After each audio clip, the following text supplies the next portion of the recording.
Hello and welcome to Quiet Hours, a place where the world slows down and mysterious stories fill the silence of the night. Before we begin, make sure you're comfortable and ready to relax. And if you enjoy these relaxing horror stories, don't forget to like the video and subscribe. Now, let the quiet take over and the story begin. When I was a kid, during the summer holidays when my parents were working, my two brothers and I would stay with our grandparents. We absolutely loved it there. My grandparents' house was warm and inviting, with a beautiful garden, and every day with them felt like a new adventure. We were a very close family, and I have nothing but fond memories of those summers. When I was around 10 or 11, my granddad had a heart attack. He was admitted to the hospital, but my parents thought I was too young to visit him, so I didn't get the chance. A few days later, he passed away, and once again, my parents decided I was too young to attend the funeral. It broke my heart. I never got to say goodbye. My granddad had meant the world to me, and I loved him with all my heart.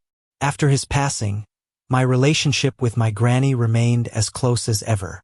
When I turned 18, I left Scotland to travel and eventually settled in Florida, where I still live now at the age of 28. Though I stayed close to my family, naturally, we weren't quite as connected with the distance. Last year, I went back to Scotland after my granny was diagnosed with cancer and given only a few months to live. The visit was bittersweet and filled with emotion. Every moment we shared was precious. After her funeral, I returned to Florida, carrying those memories close. Shortly after I returned, I began having vivid dreams, so real they almost felt like visits. In the first dream, I was sitting in my granny's living room, and she seemed concerned about a damp patch above the window. When I woke up, the dream lingered with me, and I decided to call my mum in Scotland. Granny's house was in the process of being emptied and prepared for sale, so my mum went over to check. She removed the curtains, and there it was, a damp patch above the window that no one had noticed before. In the next dream, Granny appeared again, telling me she'd forgotten to leave something special for my dad. She had left meaningful items for her other children but had unintentionally missed him. She instructed me to tell him to look in a specific drawer where he would find a book meant just for him. I called home and relayed the message to my mum, who then passed it on to my dad. Together, they went to Granny's house, opened the drawer, and found the very book she'd mentioned. Later, when the will was read, it turned out that each of Granny's children had been left something special, except for my dad. It was as if she had reached out to make sure he wasn't left out. In the weeks that followed, the dreams continued. In each one, Granny told me about specific items she wanted recovered from the house. Some things had been overlooked or lost, and she'd give me detailed instructions on where to find them. I would call my parents each time, and sure enough, the items were always right where she'd said they'd be. It felt as though Granny was using me to help her settle unfinished business. Then came the final dream, one that I'll never forget. I was standing outside Granny's house when my granddad stepped out through the front door. He looked just as I remembered, and he walked up to me with a gentle smile. "I love you, and I miss you," he said. "I've been watching over you." I felt a rush of emotion, and I told him how much I missed him, how sorry I was that I never got the chance to say goodbye. He pulled me into a hug, and I could feel the bristles of his sweater on my cheek, just like when I was a child. "I love you too," he said softly. I told him again how much I loved him, and he smiled. Then I woke up. Tears were streaming down my face, and I could still feel the rough warmth of his sweater bristles on my cheek. It had been so vivid, so real, more than any other dream I'd had before. Since then, I haven't had any more dreams about my granny or granddad. But I feel grateful, knowing that I could help them in those small ways, even after they had passed. Our family has had plenty of strange experiences over the years, and we even have a family ghost story, which I plan to write about someday. But tonight, I'm focusing on some peculiar happenings right here in our own home. Shortly after Hurricane Charlie hit, we began renovating the house. My partner, S., mentioned that he'd seen a small man, not much taller than the back of our dining room chairs and wearing a derby hat, walk through our closed sliding glass door. This little man would pass by the dining table and then disappear into the wall between the fridge and the new kitchen cabinets. Since I had the house built in 1993 and had been the only person living here, I assumed it was some kind of imprint from the past, something left over from long ago. But one day, S was bringing the mail into our bedroom, and he saw the same little man standing by the head of our bed. They locked eyes for a moment before the little man seemed startled, then quickly ran behind the bed and vanished into the wall. Since we'd been working on that room too, the bed was pulled away from the wall, which gave the little man room to run around it before disappearing. We haven't seen him since. S didn't tell me about these sightings right away. One day, I approached him and told him that I thought we had a ghost in the house. I kept seeing a shadow, a tall, thin man wearing a fedora, peering around the corner at me. He admitted that he had seen the figure too and was actually trying to figure out a way to bring it up to me. He was relieved I mentioned it first. This dark figure has been spotted by many people, and we now call him the Traveler. Interestingly, my sister sees a similar figure in her home. A friend of my adult daughter has reported seeing one. A patient at the hospital where I work saw one just yesterday, and I've come across other accounts describing him on various ghost sites. I would love to hear more stories about him from others who have experienced similar encounters. Our dog often stares at something invisible, occasionally pushing his toy toward wherever he's looking, as if inviting someone to play. He frequently looks toward the kitchen and barks at seemingly nothing. There have been other strange, smaller incidents in the house too. One night, the dog gate not only fell over but somehow flipped and faced a different direction from where it would have landed if it had simply tipped over. I woke up in the middle of the night to see what looked like glowing wings projected on the wall. I placed the TV remote on top of my pillow, left the room to talk to S, and when I came back, the remote was gone. I later found it inside the pillowcase. One evening, I came home and noticed the tip of the kitchen faucet was missing. When I asked S about it, he said it wasn't broken. I went back to examine it, touched the sharp edge, and even convinced myself that this faucet had always looked like this. The next morning, the faucet tip was back in place. I was relaxing in the hot tub one night when I dozed off. In my sleep, I heard a voice say, "Are you the person in the hot tub?" I answered, "Yes," and the voice replied, "Prepare yourself for cold water." I jolted awake, thinking what a strange dream it was. Just then, the spa's jets kicked on, and a blast of cold water hit me. I was glad I'd woken up in time to brace myself. Last night, I was woken up twice by a loud, clear bell ringing. The first time, S was coming back to bed from the bathroom, and the second time he was in bed, and it startled both of us. Our dog started barking too. The next morning, we tried to replicate the sound, testing the smoke detector, microwave, alarm clock, timers, and phone, but nothing matched. So, what do you think is going on in our house? For the record, I'm in my 50s and S is in his 60s. We don't do drugs, rarely drink, and have no reason to boast about ghosts. I've been on many ghost hunts with a professional team and was often the one trying to disprove what we experienced, insisting it was all explainable. But here, in our home, I'm finding it harder to ignore the unexplained. It all seemed to start when I was in my teens. The first experience I can remember was when I was 15, I'm 33 now, and I still haven't found an explanation. One night, on a school night, I went to bed as usual, but soon I started hearing a strange fluttering sound, like wind rustling behind my posters. The sound wasn't wild, just subtle, but it was unsettling. I stayed there, frozen with fear, until I finally said to myself, "I'm not staying in here." I got up and went to the family room, where my brothers were spending the night. They were known pranksters, but there was no way they could have caused that, and besides, they were already lying down, lights off, ready to sleep. I told them what had happened, and they stayed up with me since I was too scared to fall asleep. Later that night, one of my brothers saw a figure in the hallway, just outside my bedroom door. I thought I saw it too. Needless to say, I didn't sleep that night, and when morning came, I got ready for school. At the time, I had 2 hamsters. One was newer and smaller, and the other I'd had for a while. They were separated in a cage with a wire floor divider, the top half for the little one, the bottom for the bigger one. The cage had a wire floor with very small gaps, maybe a quarter inch or less. When I went to feed them that morning, I found that the little hamster's head was missing.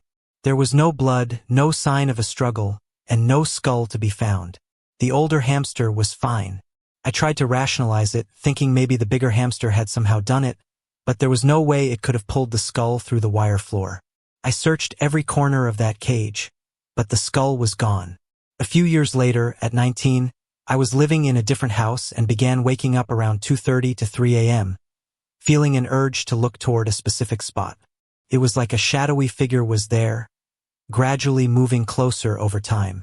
Then, at 21, I moved into an apartment, and one night I woke up at the same time to see another shadow person, right at the foot of my bed. I was half awake, assuming it was my husband. The only light was the moon shining through the blinds, so I muttered, "What are you doing?" Then I reached over and felt my husband still lying next to me. Suddenly, I sat up, and, strangely, I didn't feel afraid. I watched as the shadow figure darted off toward the bedroom door, vanishing halfway across the room. I got up to check the house, but no one was there. A few nights later, again around the same time, I was watching TV in our bedroom and felt too warm, so I got up to adjust the AC. When I opened the door and turned on the hall light, I heard music. It's a Small World, playing faintly. Confused, I went to find the source. To my shock, it was a ceramic clown figurine I'd bought a year earlier. One that was supposed to play music but had been broken when I bought it. The clown had a head that rocked back and forth and an internal mechanism triggered by a magnet to play a tune. Since it had been broken, I'd never put batteries in it. Yet there it was, playing a song. I couldn't get it to stop, so I removed the head, and after a few minutes, it finally fell silent. Another incident happened when I was 26, staying over at my boyfriend's house. I was sleeping on my stomach, and I woke up to the sensation of something grabbing me under my arms, as if lifting me slightly off the bed. As I became fully awake, I turned around to see a large, black sheet-like figure hovering above me and my boyfriend. I started shaking him awake, and the figure vanished. I didn't mention it at first, thinking maybe I'd imagined it, half awake as I was. But later, as we were having a cigarette outside, he casually described seeing the same thing. A dark, hovering figure above us. That made me uneasy. This experience had been different from the others, as it physically touched me. After that, I started falling asleep with the TV on. I didn't want to be in the dark, and if I was sharing a bed, I didn't want to be the last to fall asleep. The next experience happened soon after, and they started becoming more frequent. One morning, while my boyfriend was at work and my daughter was at her dad's, I was alone in the house and woke up to the sensation of someone kneeling on the end of the bed. It felt as if something was slowly crawling up toward me, then spooning me. It didn't feel solid, but there was a definite presence. I glanced at the clock.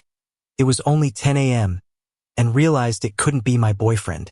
As I rolled over, I found myself moving right into whatever was behind me, and suddenly I felt myself slipping into a state of semi-consciousness.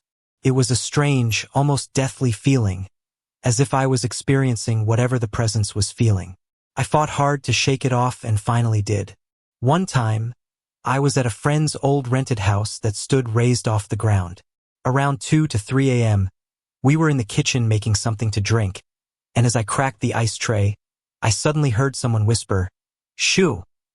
right in my ear, feeling the breath on my neck. That house always gave me bad vibes. I often heard voices from the back rooms, a female voice mainly, but whenever I went to check, everything would go silent. The dog would bark at the walls, and I felt constantly uneasy, a foreboding sense that something was wrong. Fast forward to now. I'm 28, remarried, with a baby and a toddler. Nothing much had happened until one morning as I was sitting on the couch, feeding my infant, looking out into the backyard. I saw my older daughter's cat crossing the yard, a cat that had gone missing over a year ago. I jumped up, slid open the door, but he vanished. I figured maybe he'd jumped over the fence, but it seemed strange. I've only seen him once or twice since then. Later that morning, my daughter and I were watching the TV show Angel before she left for school. I went to change my toddler's diaper, and as he lay on the changing table, he suddenly started staring toward his sister's bedroom door. I looked, but no one was there. Then, I heard her TV get louder, as if someone had opened her door. I turned to see a silhouette of a female figure standing just inside the room, casting a shadow. I assumed it was my daughter, maybe forgetting why she'd gone in there. But after a few seconds, the figure walked further into the room, and when I finished changing my son's diaper, he ran in there.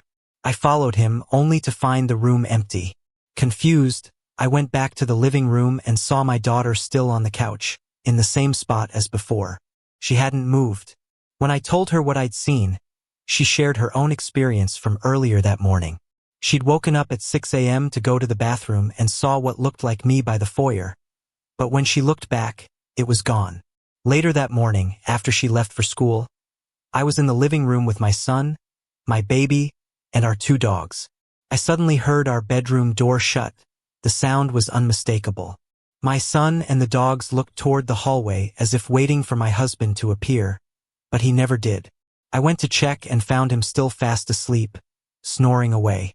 Since moving into this house, I haven't felt threatened.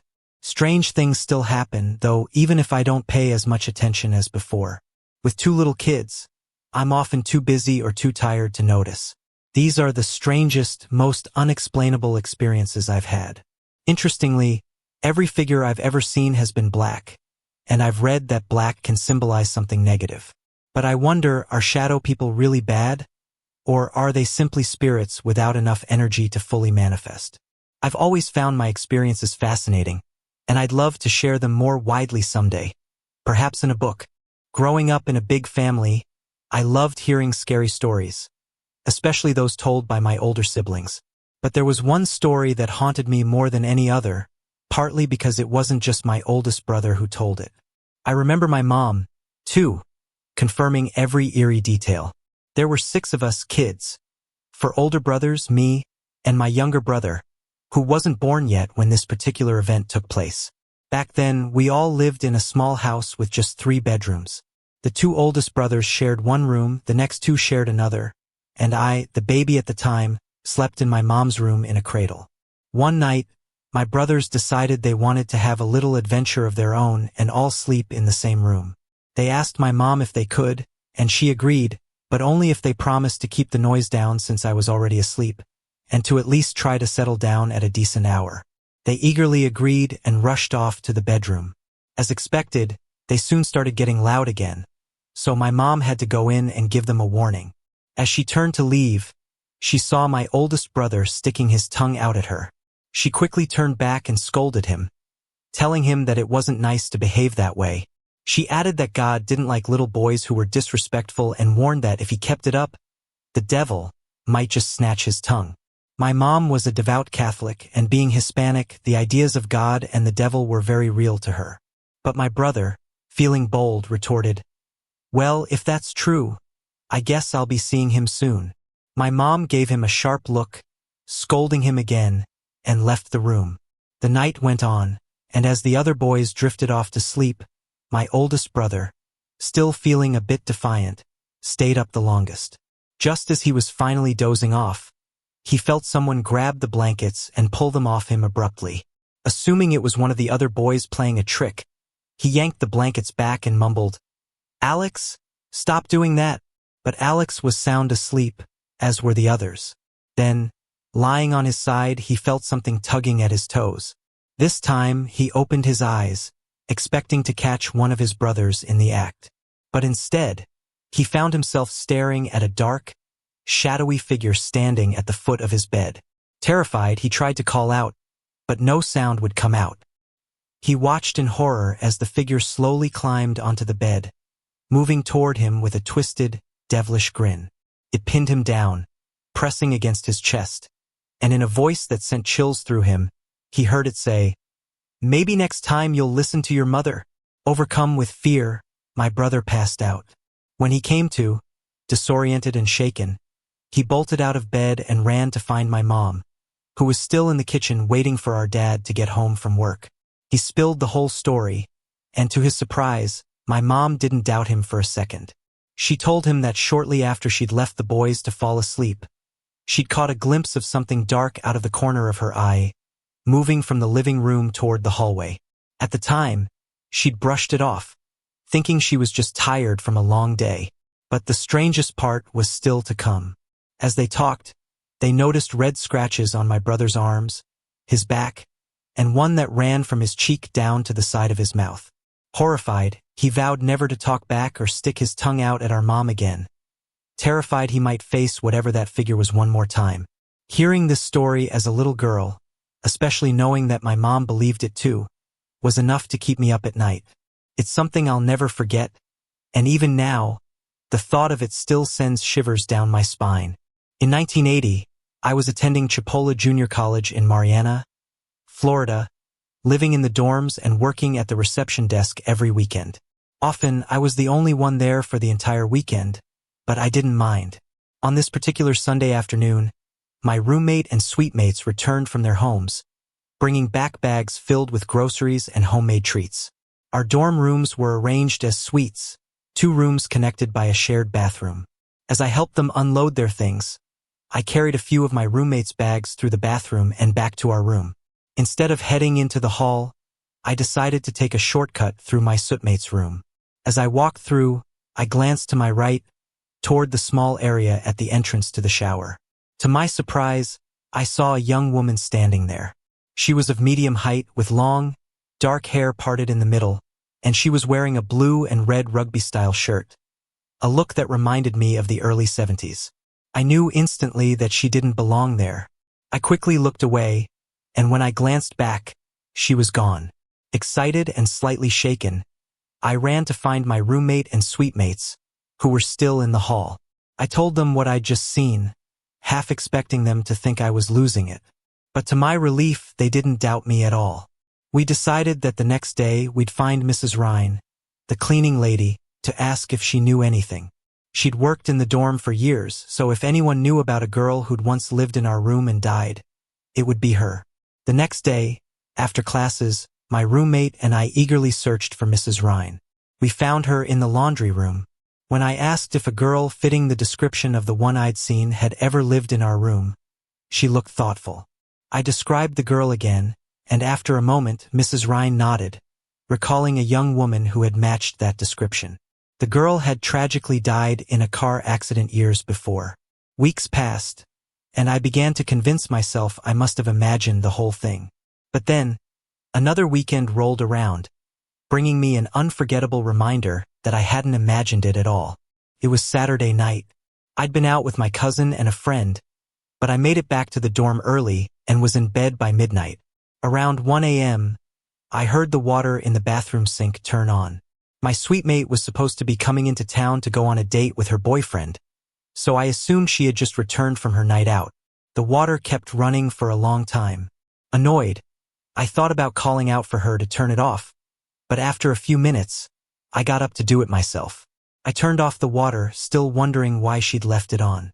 The next morning, I knocked on my suitmate's door, but she wasn't there. I assumed she and her boyfriend had gone out for breakfast. When she returned that evening, I asked her why she'd left the water running the night before.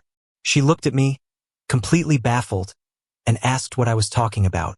You know, when you came in from your date last night, you turned the water on and left it running, I said. She shook her head. I didn't even come into town last night. I was at my parents' house the entire weekend. In that moment, I realized my dark-haired friend from the shower had wanted to make her presence known.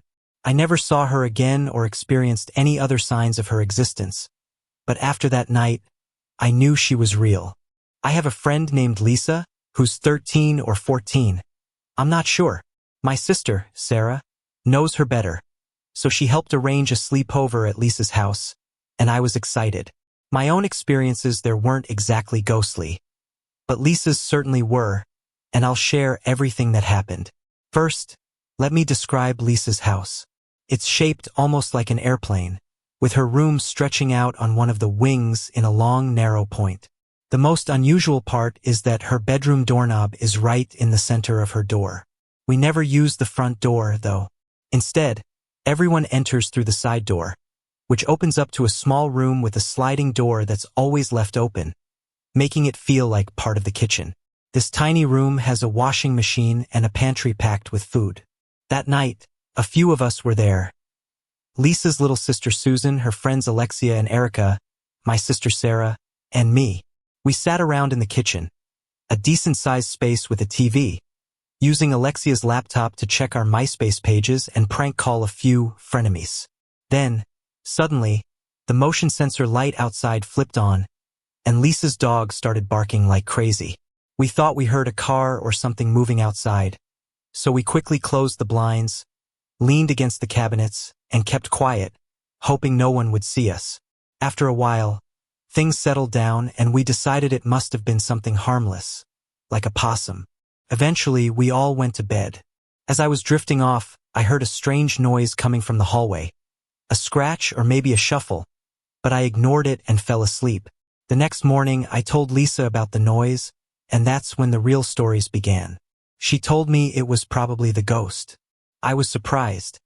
I hadn't heard anything about a ghost in her house, but what she told me next made me rethink everything.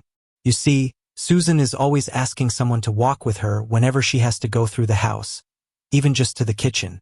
Lisa explained it's because both she and her sister have been haunted in this house for as long as they can remember. Lisa used to tease Susan by jumping up behind her and making a loud hissing noise, like a cat, just to scare her. But one night, Lisa was lying in bed when she heard a sudden, loud hissing sound. This time, it was real and sounded exactly like a cat hissing right beside her. She was so scared. She nearly wet her pants, and she swore she'd never scare Susie like that again. Since then, she hasn't heard the cat noise. Then there's her parents' bedroom, which Lisa calls Paranormal Central. She says she sometimes sees strange things in the mirrors at night and even glimpses ghostly figures in the bathroom. One story that really freaked me out was about Susan playing her PSP. According to Lisa, Susan usually plays her game every night before bed. One night, Susan came into Lisa's room around 11 p.m., practically bouncing with excitement. She said, "Lisa, I reached a super high level and got so many points. You won't believe it." Lisa, half asleep, told her, "Susie, it's really late. You need to go to bed. And close my door on your way out." But Susan just walked away without closing the door. Lisa called out to her to shut it, but eventually had to get up and close it herself. The next morning, Lisa asked Susan why she hadn't closed the door. Susan looked confused and said, "What are you talking about?" Lisa reminded her, "When you came in last night to tell me about your game." But Susan just stared at her and replied, "Lisa, I never went into your room last night. I was asleep the whole time." Lisa says that's how the ghost plays tricks on her, messing with her mind. Even Susan has had her own strange encounters. Once, while watching TV in the living room, Susan was waiting for a commercial to end and found herself staring at a small, dried-up fish figurine on top of the TV. She noticed its eyes seemed to be staring directly at her, which felt odd, as she hadn't noticed it looking that way before. When she glanced back, the eyes had moved. She told Lisa, but Lisa didn't believe her. Honestly, after hearing all this, I do believe Lisa. These weren't stories she could have just come up with on the spot. At one point, she even asked us if we thought she was crazy, but none of us did. Her stories were too detailed, too strange, and too real. The first of the incidents happened when I was feeling thirsty or maybe hungry. I can't quite remember. I got up to go to the kitchen, not sure of the time, but it was dark and the kitchen light was off. As I walked toward the fridge, I started feeling strange, almost shocked. My legs felt heavy, like they were moving slower, as if they were sticking, not to the floor exactly, but just moving sluggishly. It's hard to describe. When I got close to the fridge, I saw a dark, shadowy figure moving toward me, just a couple of feet away. I was stunned, too shocked to even feel afraid. In a hurry, I yanked the fridge door open, letting the light fill the kitchen, and just like that, the figure vanished. This happened at my home in Kentwood, Michigan. Afterward, I occasionally felt sudden fear at night, even with the lights on. I'd look around, but there was nothing there. A few months later, I moved to the Florida Keys. That's when I started seeing my boyfriend, Chad. We were living on Kujo when the next strange experience happened.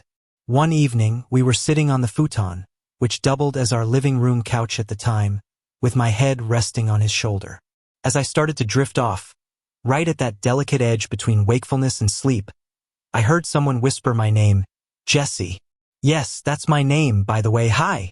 I opened my eyes immediately. A chill ran down my spine, and I felt an urge to cry, though I wasn't sad or scared, just overwhelmed. Still, I brushed it off, much like I had with the fridge guy. Then came the third experience, which wasn't too long ago.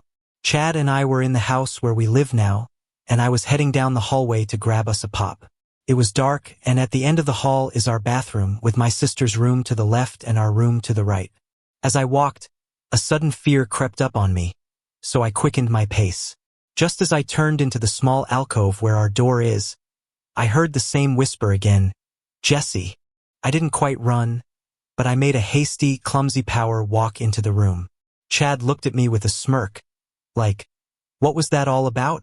I gave him a smile and shrugged it off, saying, just afraid of the dark, you know? The last incident happened around the same time, though I don't remember which happened first, this or the hallway whisper. My sister, Courtney, was calling my name, so I walked out of my room just as she stepped out of hers. Let me explain a bit. Our bathroom door opens inward, with the doorknob on the left side. At that moment, the door was slightly ajar, maybe 3 to 5 inches.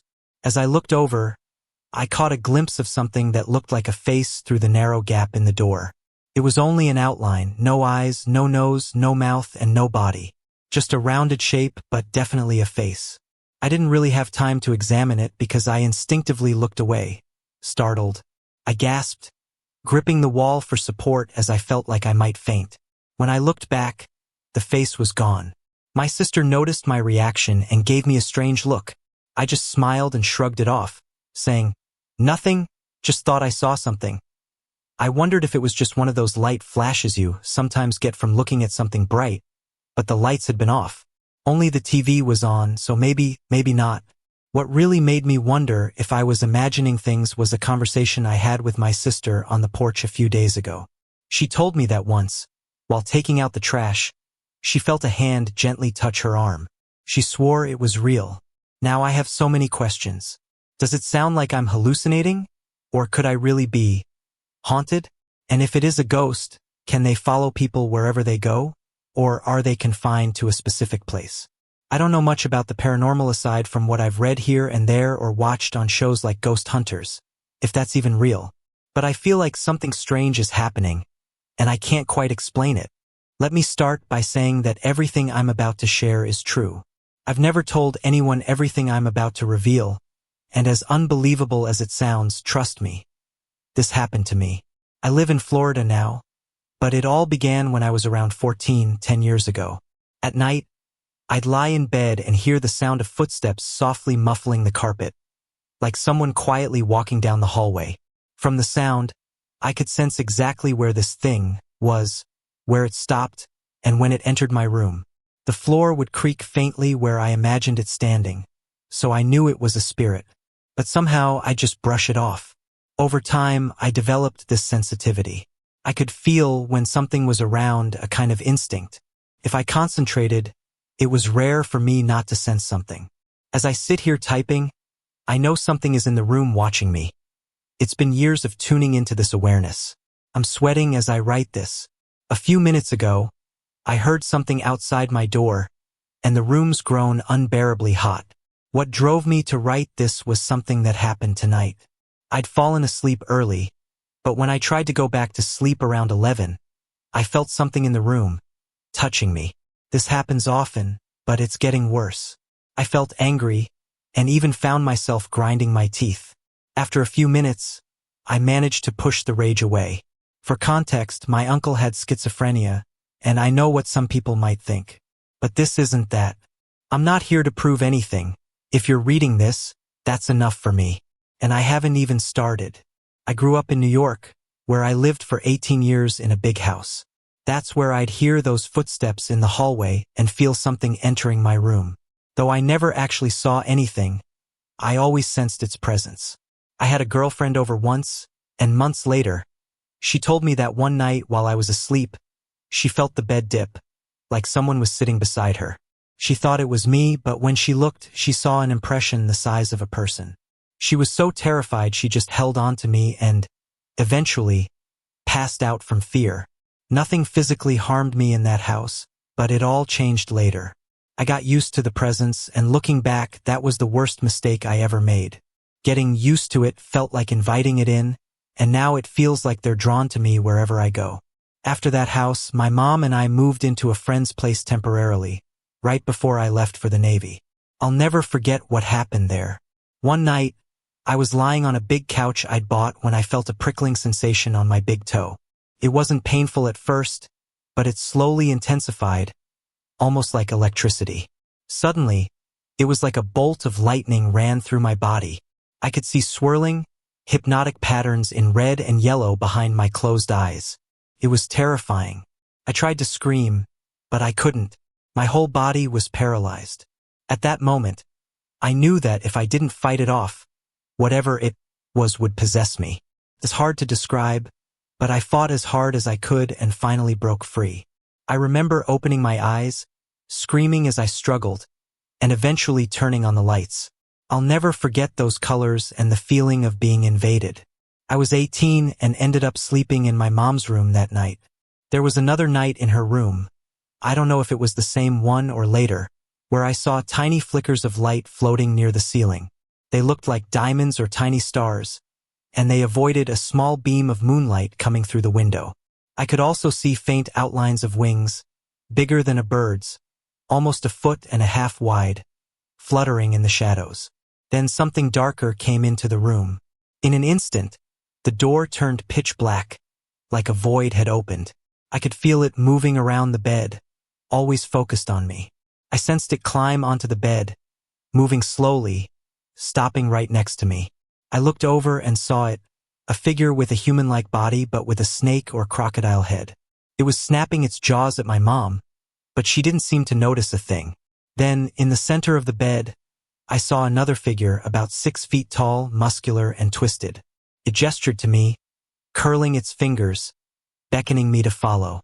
Boot camp and the Navy were calm in comparison. The ships were regularly blessed, so I only felt the occasional presence, likely just the ghosts of sailors. But things took a turn when I moved to California, where I got into a rough patch, including an encounter with crystal meth. It was a dark time, but it opened a new awareness I didn't know I had. One night, high and alone, I discovered I could see strange things in the reflection of a dark TV. I saw creatures that looked like giant rats, rapidly shifting colors and moving in unnatural ways, almost as if they were teleporting rather than walking. When they got close, they seemed to try to bite or gnaw at me. It felt too real to be my imagination.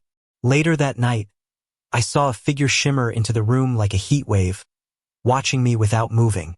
There were smaller creatures like foot-tall trolls, scurrying around on the floor and others climbing on the metal gutters outside my window. I looked outside and saw tiny eyes everywhere, peering at me, moving and even seeming to talk among themselves.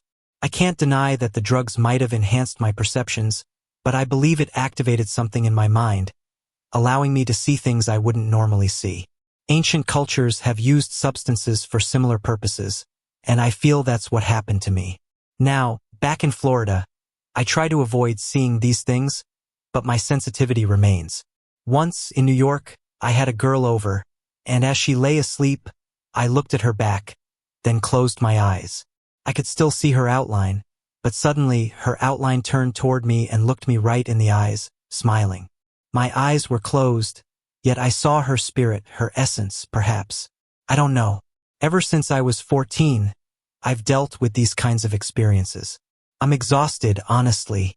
I've shared this here because I needed to, and I hope that in doing so, maybe I'll find a way to get a break from whatever haunts me. Sorry to interrupt. If you're enjoying the story, let me know in the comments and tell me where you're watching from. Don't forget to like and subscribe for more. It was one of those days where boredom had settled in, and it felt like nothing exciting would come along. Then my mother walked in, with plans that immediately lifted my spirits. She told me we were going to the Everglades to canoe, and my cousin and aunt would join us. I jumped out of bed, full of excitement, and we all got ready to go. The drive was about an hour, and when we arrived, there weren't many people around. The air was cold and breezy, adding an unusual stillness to the place. We waited for about 15 minutes until my cousin and aunt arrived, and soon we were heading to the office to arrange our canoe trip. Once everything was set, we went to the canoes. My aunt, cousin, and I got into one canoe and were pushed off the shore first, with my mom, dad, and sister following behind us. Once they joined us in the water, we started paddling. After about 15 minutes of peaceful paddling, taking in the quiet scenery, something in the water caught my eye. As I looked closer, I saw a figure beneath the surface. Human, swimming smoothly just below us. The water was shallow, yet he moved as though he had endless space. His arms stretched out, gliding effortlessly.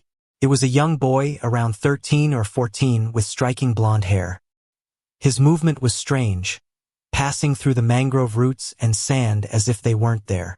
I gasped, startling everyone. The boy looked up at me with eyes that were dark red, surrounded by rings of black.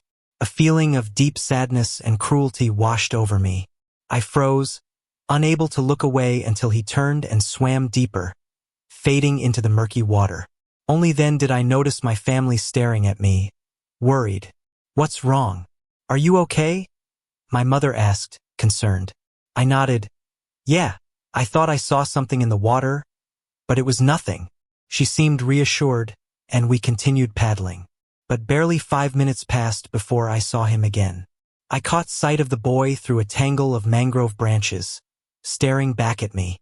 His face was twisted with anger, and this time his eyes were a vivid, piercing red. A chill ran down my spine as I realized we might be intruding on his territory, and I had an overwhelming urge to leave. We paddled into a more open area, where the wind picked up suddenly, chilling the air even more. My cousin stood up, filming the scenery with her camera. My aunt held onto her legs, but the wind kept getting stronger, and the canoe tilted. Suddenly, my cousin lost her balance and tumbled overboard into the water.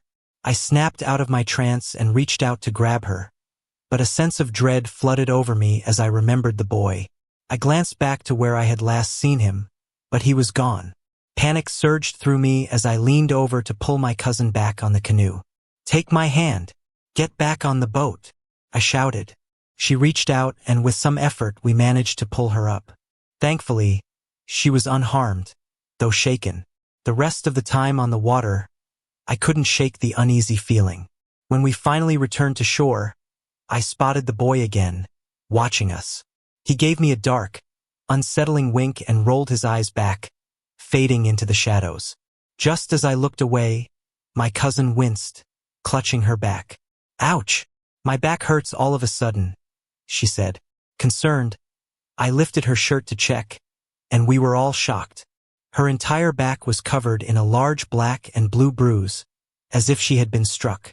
She looked puzzled. "I don't remember getting hurt." I tried to play it off, but deep down, I knew the boy had something to do with it. A few years later, I returned to the Everglades and spoke with a worker there about the area's history, sharing my experience. He explained that years ago, a young boy drowned in those very waters. He was from a poor family and had been playing with friends when one of them dared him to hold his breath underwater the longest. Desperate to win, he pushed himself too far and drowned.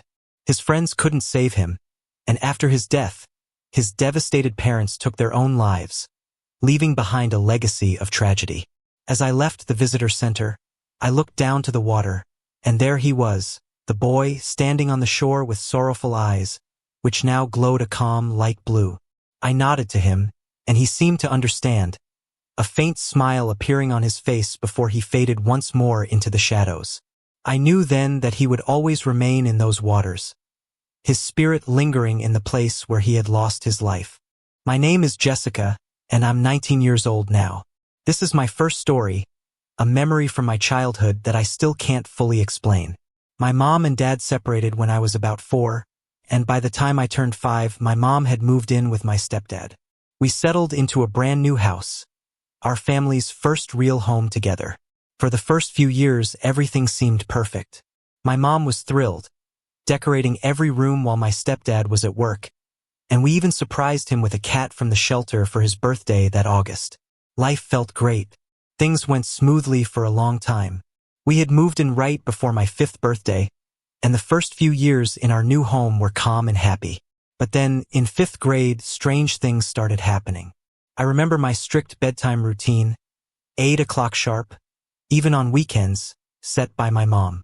I'd crawl into my bed, which was covered with pink Minnie Mouse sheets and a canopy that sometimes swayed as if touched by a breeze. The bed itself would sometimes jolt slightly on its own, which gave me chills. It was a yard sale bed from an estate sale, so maybe it had a history of its own. When we got our first family computer, complete with the old CompuServe internet service, my stepdad was working as a truck driver and was often away. One night, after my brother and I went to bed as usual, I heard a woman's voice coming from my closet. At first, I thought it was my mom, who sometimes stayed up late playing games online until my stepdad got home. So, I went into the living room and asked her why she'd called me. She looked at me, confused, and replied, "I didn't call you. Go back to bed." But I knew I had heard someone call my name. Reluctantly, I went back to my room, feeling a bit uneasy. Things changed again when my little brother Ben was born in 2000.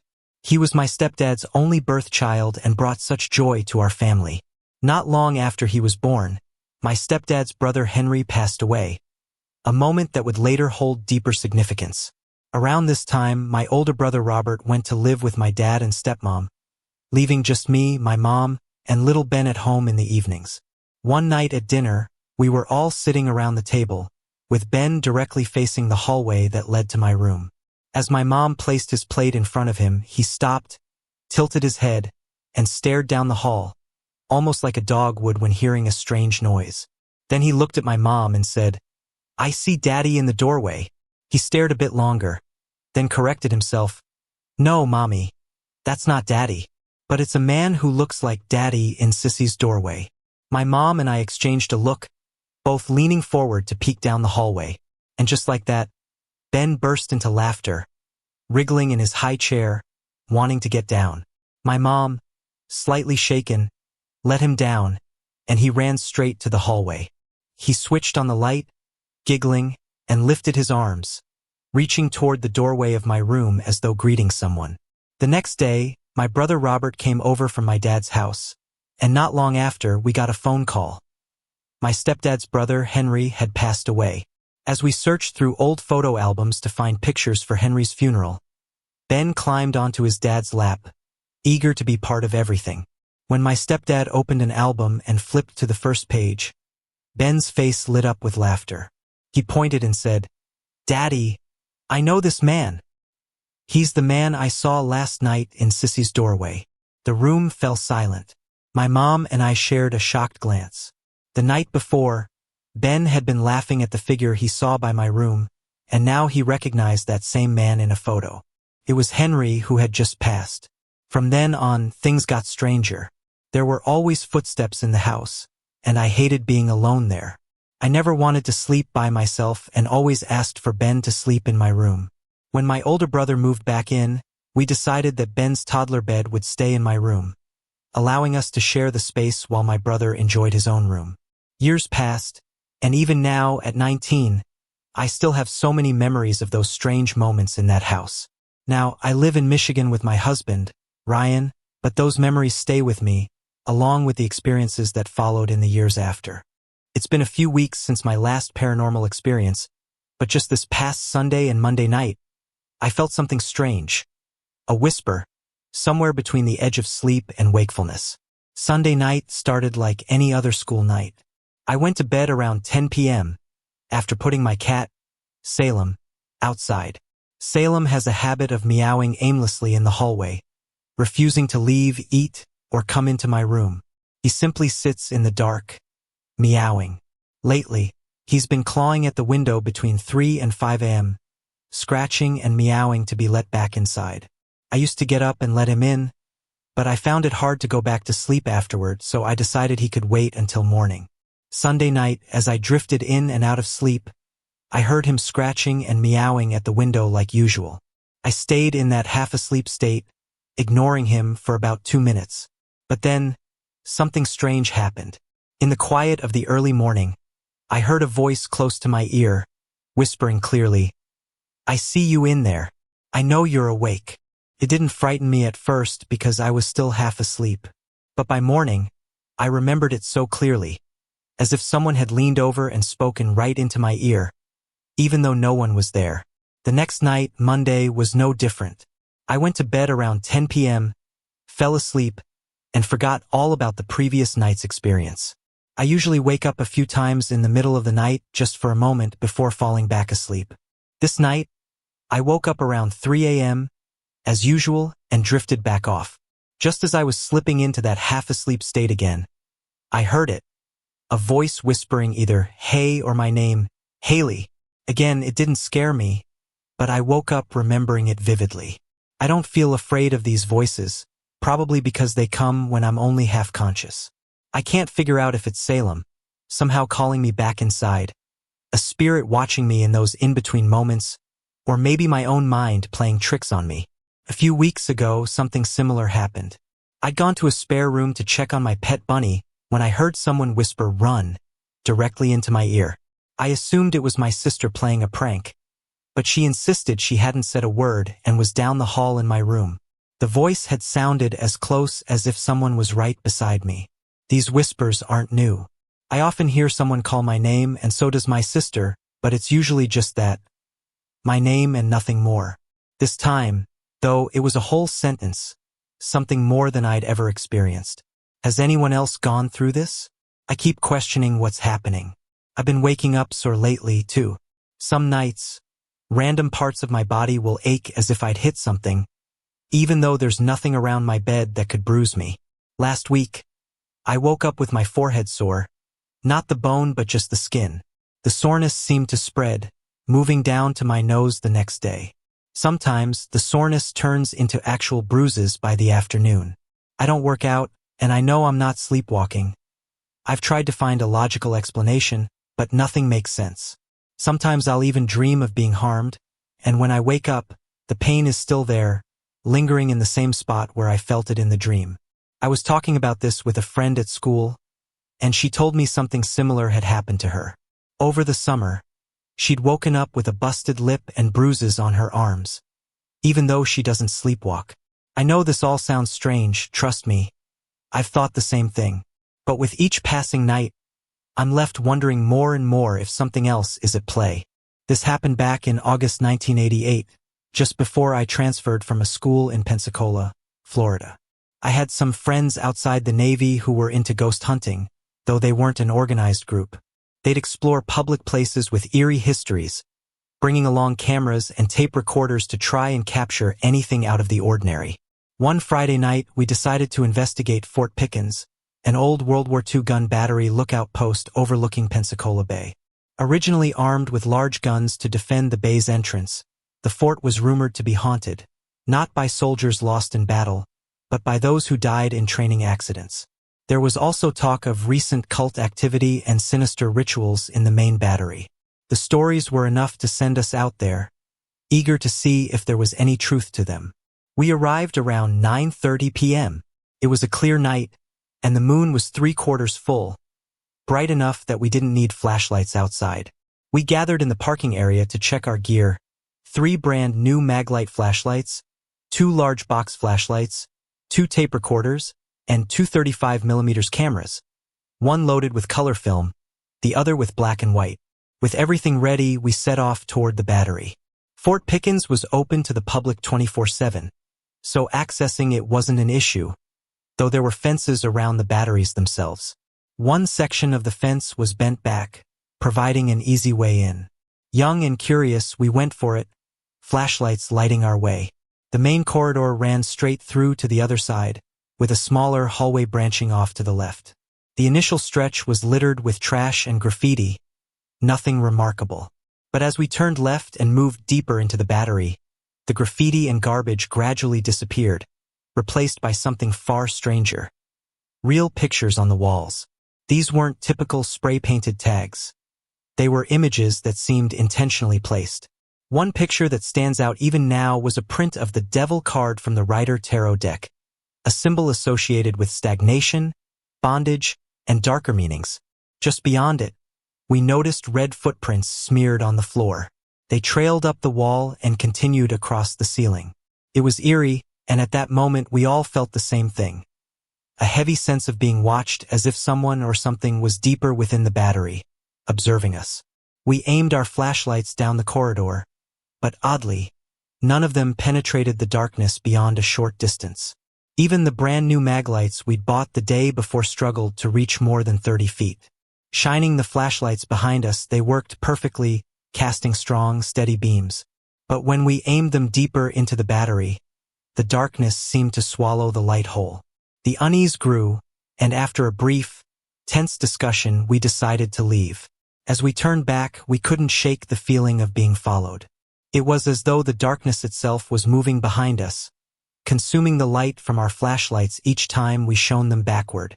Yet, facing forward, the lights worked just fine. Finally, we emerged from the battery, and the oppressive feeling of being watched lifted, until we reached the parking lot. Just as we were about to climb into the car, I asked aloud, "Does anyone else feel like we're being watched again?" My friend nodded, and at that exact moment we heard the snap of a branch. We looked up and saw two hooded figures standing on top of the battery, silhouetted in the moonlight, watching us. Not waiting to find out what they wanted, we scrambled into the car, sped out of the lot, and headed toward Pensacola Beach. To our alarm, a dark-colored van appeared behind us, tailing us down the road. It followed us until we reached a public beach parking lot, where it suddenly made a U-turn and disappeared back in the direction of Fort Pickens. The van, the hooded figures, the heavy silence of the battery. Those memories stayed with me. But the strangest, most unsettling thing of all was the flashlights. If the batteries had simply gone dead, I'd have brushed it off. But for the beams to vanish in one direction and work perfectly in another, that was a mystery I couldn't shake. Even now, that experience haunts me, leaving me to wonder what truly lingers in the depths of Fort Pickens. In 2007, at the facility where I work, we had a suicide. A young inmate took his own life, hanging himself in his cell. The coroner's report would later confirm his time of death as during transport to the hospital, the cause listed as suffocation or more generally, lack of oxygen. In the brief time he had, he managed to crush his larynx with a bed sheet he'd twisted into a rope. No matter how hard the staff tried, nothing could revive him. I know such events are unfortunately common in prison settings and are often forgotten over time. But some believe that spirits linger with unfinished business, and this story, told to me by fellow officers who knew I'd be interested, suggests that maybe he never really left. This particular inmate had been housed in the mental health dorm of the maximum security unit where I used to work. This dorm was a 2-story unit with individual cells, usually housing only one inmate per cell in the mental health wing. Only specially trained officers with knowledge in mental health and human behavior worked these dorms, usually the same officers for years. They were accustomed to the heavy atmosphere, but what followed was beyond routine.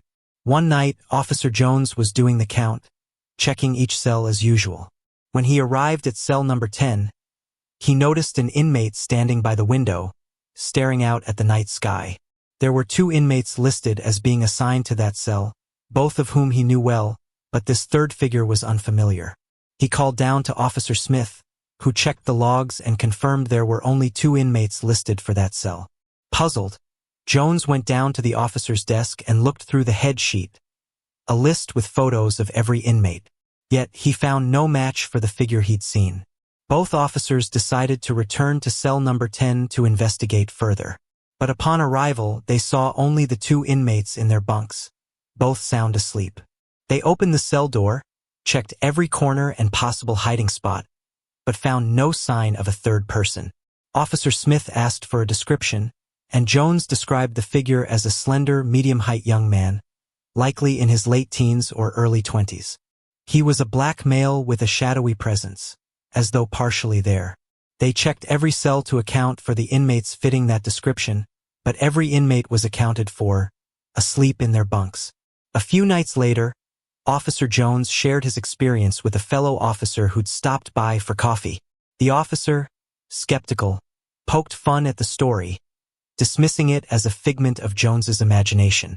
Just as he finished his laugh, something unexpected happened. The officers noticed a dark, translucent cloud moving from the lower staircase, lingering briefly before drifting into the supply closet.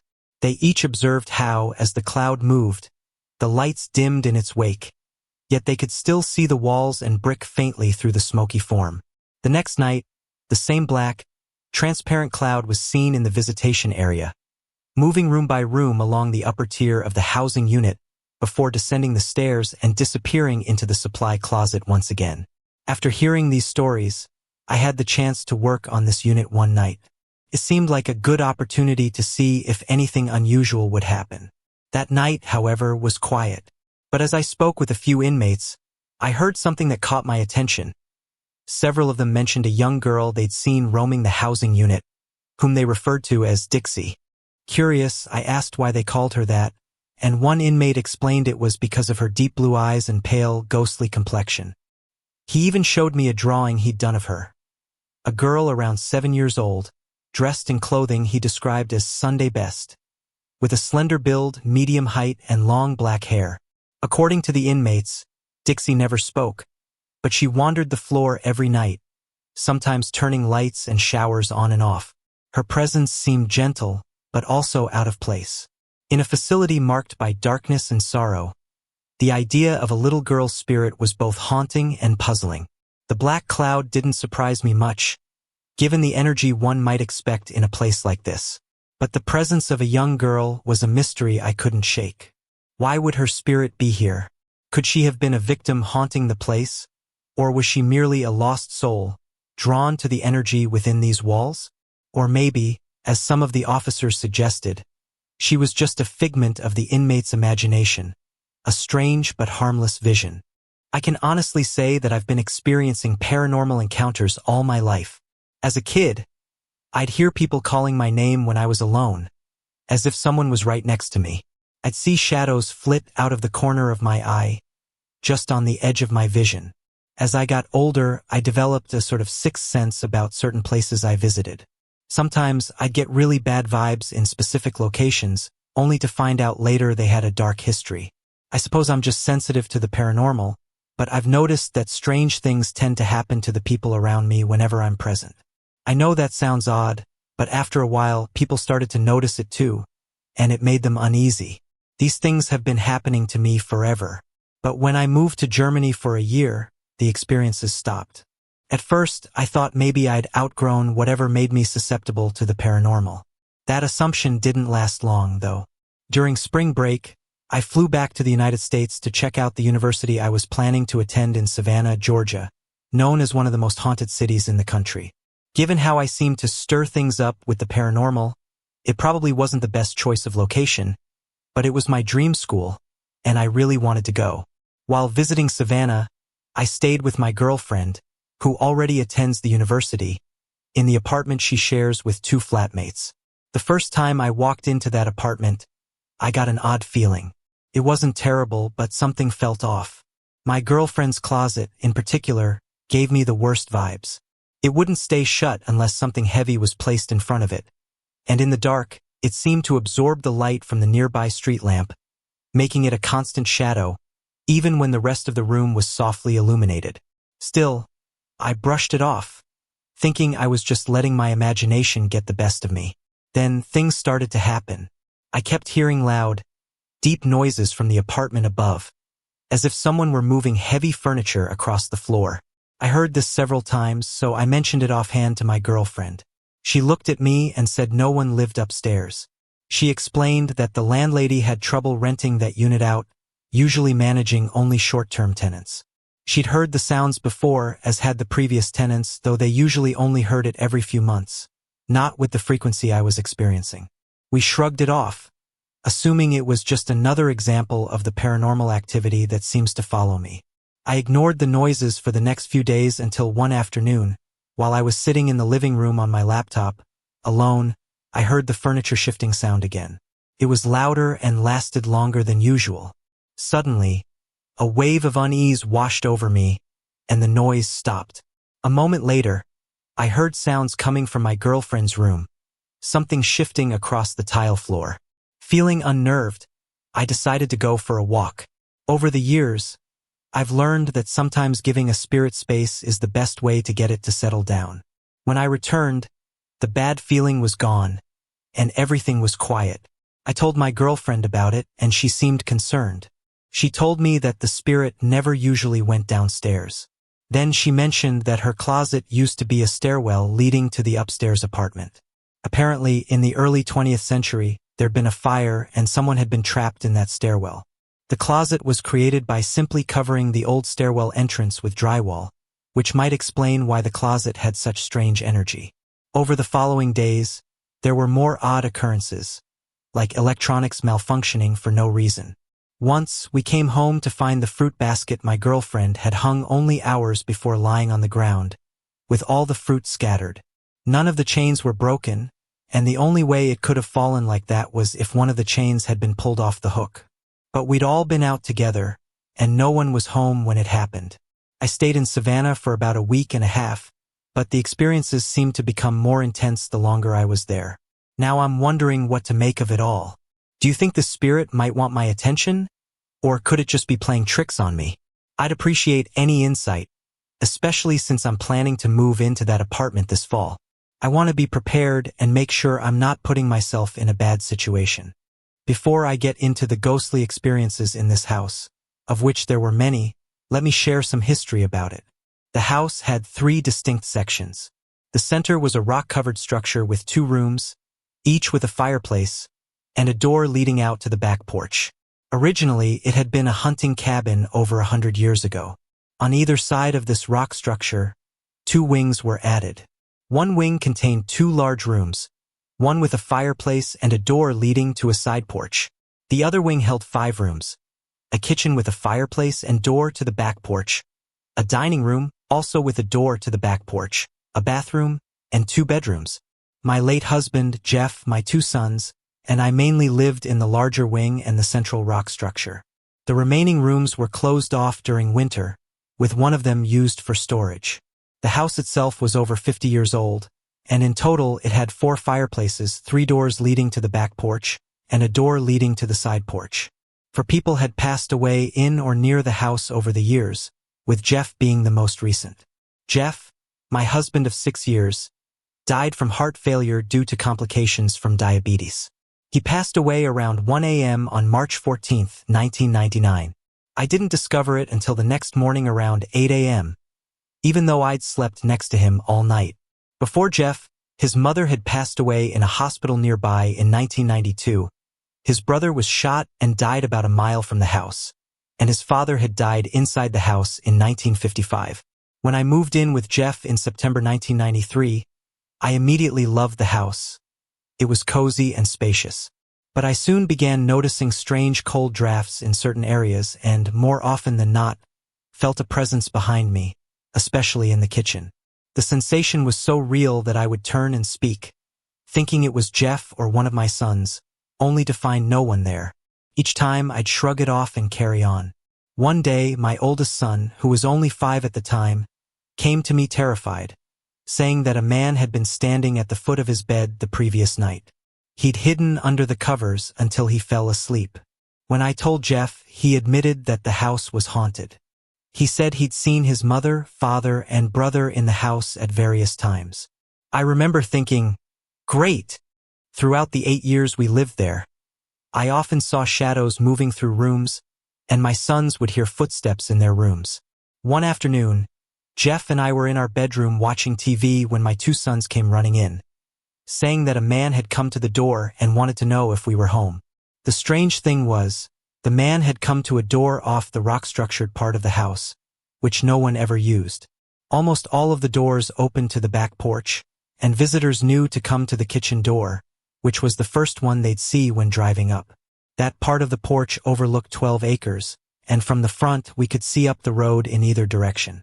We'd have noticed if someone had driven up or even approached on foot. Jeff and I went to check, but when we opened the door, no one was there. Jeff went outside and looked around, but saw no one. If the man had been on foot, we would have seen him retreating, and if he'd had a car, we'd have heard it. That incident puzzled me for a long time. After Jeff passed away, I eventually remarried, and my new husband, Mike, moved into the house. One night, Mike and I were watching TV in the rock-structured part of the house when we both heard a low, breezy moan coming from behind Mike's recliner. I looked at him, and he turned to me and asked, "Did you hear that?" I nodded, saying I thought it was Jeff. Mike tried to dismiss it as the wind, but there was no wind that night. I was certain it was Jeff. I could feel his presence. Jeff had been a very opinionated man, and I couldn't shake the feeling that he was showing his disapproval of Mike. Right after Mike and I got married, we hosted a cookout with his family. During the visit, Mike's grandmother pulled him aside and told him she would never come back to our house because there were bad spirits there. I've titled this story Bits and Pieces because, over my 46 years, I've experienced small, strange events that are hard to combine into a single narrative. While these moments may seem brief, I think they're interesting enough to share. The earliest memory I have happened when I was about 4 years old. We were living in Alabama, and I had my own room. One night, after my mom had tucked my sister and me in, I was lying on my stomach, as I still do, and trying to sleep. Suddenly, I felt what seemed like tiny fingers tickling my right side. I jumped up and looked over the edge of my bed but saw nothing there. I lay back down and it happened again. Debating whether to tell my mom, which was risky since getting out of bed usually meant punishment, I eventually gathered the courage to go to her. I told her someone in my room was tickling me and wouldn't let me sleep. She sent me back to bed with a warning not to get up again. So I returned, looked under the bed, saw nothing, and climbed back in. When I felt the tickling once more, I whispered, "Please stop, or I'll get in trouble and get a spanking." After that, the tickling stopped, and I fell asleep. Throughout my childhood, I would sometimes hear my name whispered, usually when no one was around. Family members brushed it off, saying it was the devil trying to get me in trouble. I never believed that, but I'd always check with others nearby, asking if they'd called me.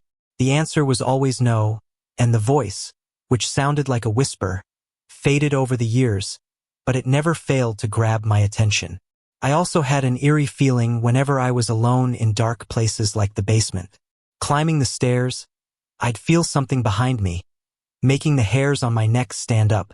I'd end up running up those stairs as fast as I could, even though it didn't happen every time. When I was about 13 or 14, I spent the entire day feeling a sense of dread, as if something bad was going to happen.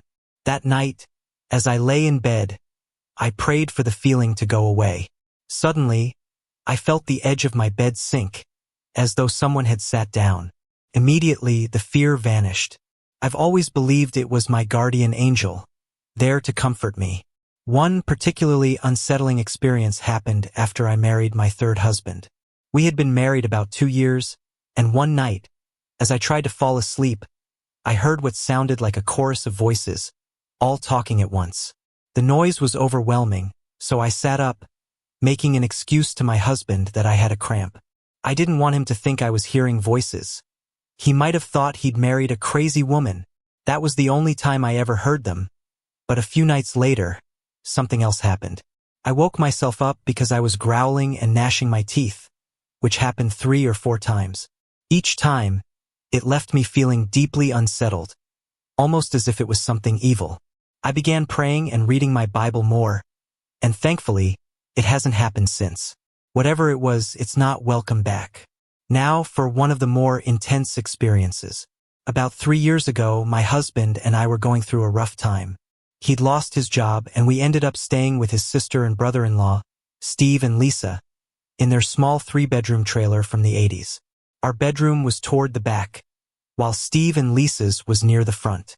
One evening, Steve casually mentioned that a woman had been murdered in the bathroom across the hall from our room. At first, we laughed it off, asking him if he had proof. He then showed us where bullet holes had gone through the bathroom door, poorly covered up but still visible inside.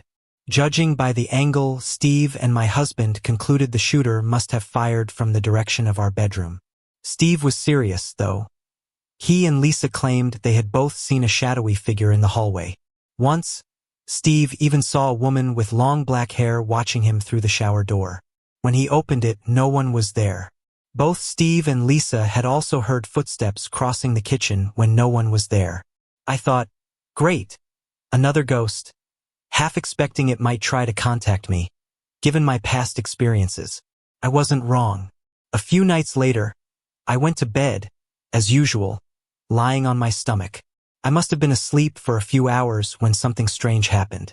I found myself on my back, unable to move, with a heavy weight pressing down on me. It felt like something, or someone, was lying on me and trying to kiss me. My eyes were shut, and I couldn't move a muscle, but I could feel it. This presence was small, only covering about half my body. I kept my lips tightly closed, refusing to let it kiss me, and I shook with fear, struggling against it. Eventually, it seemed to give up, and I managed to turn back onto my stomach, falling into a deep sleep. The next morning, I told Steve and Lisa about it, and Steve jokingly said it must have been their tiny dog, Stuart. But I didn't believe that, mostly because our door was shut and locked, and whatever was on me had been too heavy. To this day, I'm not sure what, or who it was. I suspect it might have been the spirit of the woman who was killed, but I can't be certain. These bits and pieces of experiences throughout my life have been strange and sometimes unsettling, but I've learned to live with them, never knowing when the next one might happen. My father passed away unexpectedly 12 years ago, and though time has passed, there's a memory from just before his death that still haunts me. A call that I received the week before he died. It was around 7 p.m. when the phone rang, and I picked up, hearing my dad's familiar voice. "Hi, Jude. I want to move to Florida," he said. His tone was urgent, almost desperate. "I want to leave. I just need to move to Florida right away." "Dad, what are you talking about?" I asked, feeling a surge of concern. He repeated it, almost as if he were convincing himself. "I'll be okay there. I just want to move to Florida. I need to get out of here." I could sense something weighing on him, maybe because he had been diagnosed with a rare form of cancer. His voice sounded weaker than usual, yet there was a determination I hadn't heard before. "Dad, calm down. You can't just pick up and move to Florida. What's going on?" I asked, trying to make sense of what he was saying. "I want a divorce from your mom, and I want to move to Florida." "I'm not happy," he said. "Divorce?" They'd been married for 28 years.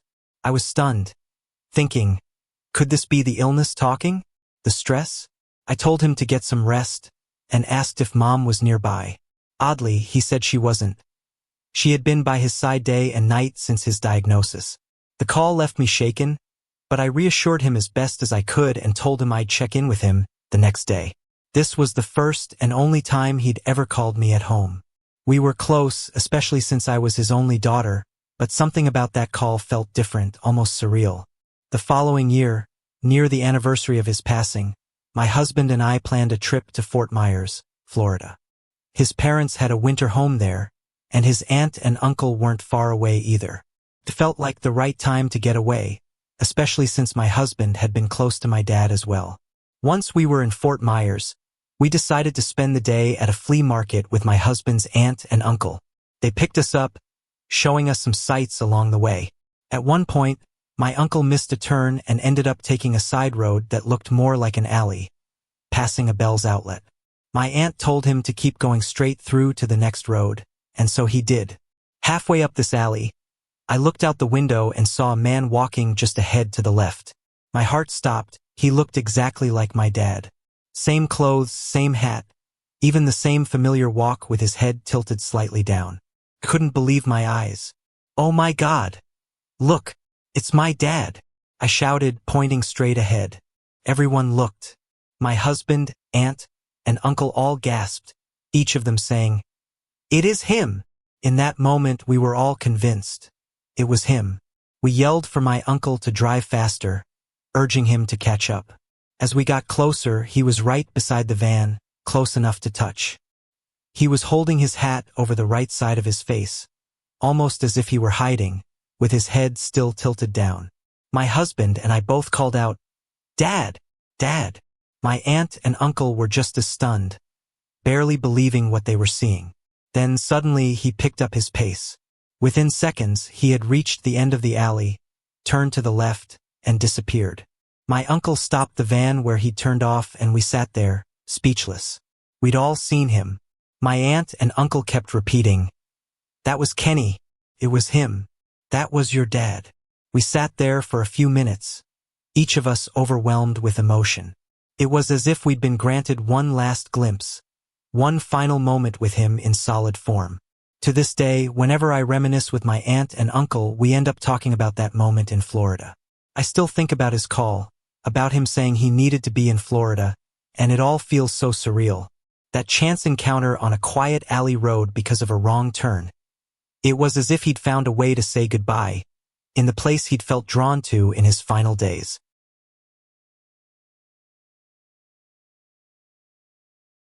I've lived in the Tampa Bay area for almost 5 years now, and 2 years ago, I finally bought a large, 5-bedroom house for myself and 4 roommates to share. I didn't know much about the property's history when I first bought it, only that it was built in the mid-70s and had just one previous owner. But from the beginning, it felt like something was working against me to keep this house out of reach. First, someone stole my identity, tanking my credit and nearly derailing the mortgage approval process. After months of back and forth, I managed to sort out the identity theft enough for the lender to approve the loan. But then, the title company refused to send someone to finalize the deal, claiming their office was too far away. Frustrated, my broker and I drove to them, paperwork in hand, and threatened legal action to get them to sign. Even after all that, on moving day, the previous owner still hadn't cleared out his belongings, delaying us by another 48 hours. It started to feel like some force was determined to keep me from this place. The house is massive. A long corridor leads from the front door into a spacious family room. To the right of the hallway, you have the kitchen, laundry room, master bedroom, and a smaller bedroom. To the left, there's another bedroom, a large walk-in closet, and a full bathroom. Upstairs, there are 2 additional master bedrooms with a connected balcony. We spent the first few weeks renovating, painting walls, and installing doors. That first night, I went back to my rental around midnight, exhausted, but one of my roommates stayed behind to finish up. He was alone in the house. Around 1 a.m., while he was painting, he heard a strange flapping noise behind him. When he turned, there was nothing there. Shaken, he walked over to the hallway and found a large owl perched on the door leading from the corridor to the family room, staring right at him. After a few silent minutes, it flew off. Oddly, he noticed the front door was wide open, even though he'd heard me close it before I left. I found it strange too. An owl inside a suburban home? I'd only ever seen them at the zoo. When I mentioned it to someone later, they told me that, in some cultures, an owl entering your home is a bad omen, often linked to death. A few days later, my real estate agent told me that the previous owner's son had died in the house, right by the front door. He was only 23. A couple of weeks after we moved in, eerie things started happening. My niece and her boyfriend were visiting, staying in a room near the kitchen and laundry area. One afternoon, while they were home alone, they heard the door to the laundry room opening and slamming shut repeatedly. Then, heavy footsteps echoed down the hallway toward their bedroom. Footsteps that sounded like someone stomping in steel-toed boots on hardwood floors. The steps grew louder, stopping just outside their door. Suddenly, the doorknob began to rattle violently, as though someone was trying to break in.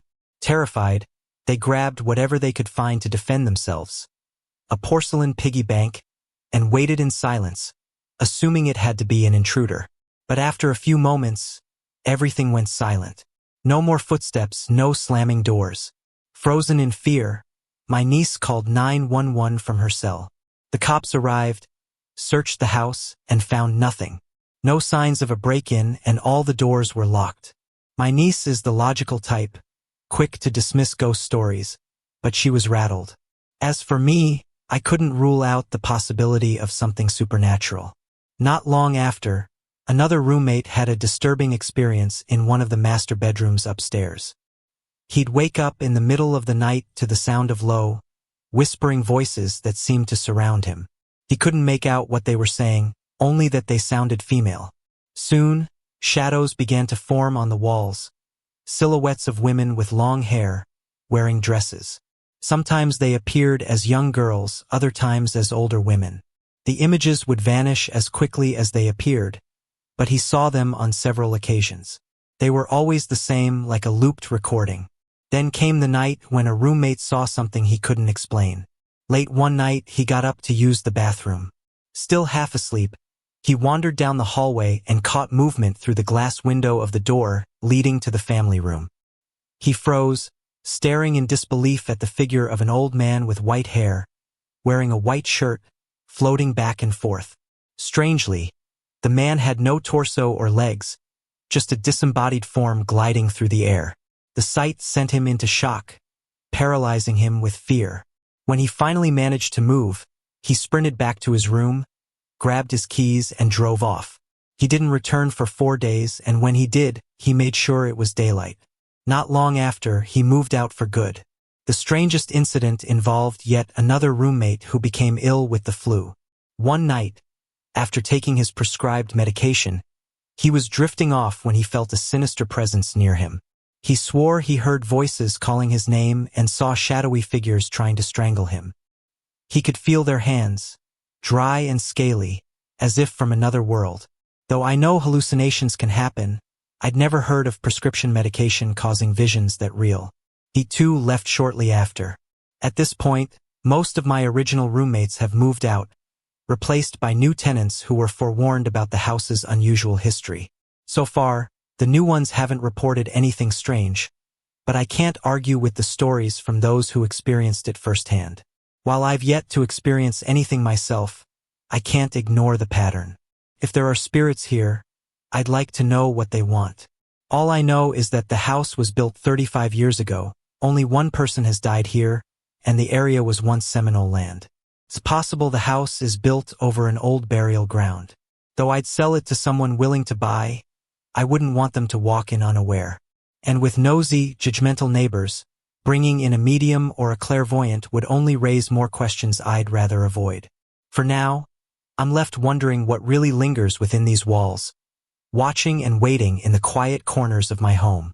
When I was 10, my family moved back to our old home on a cattle ranch near Bushnell, Florida. The 1960s had been hard on us.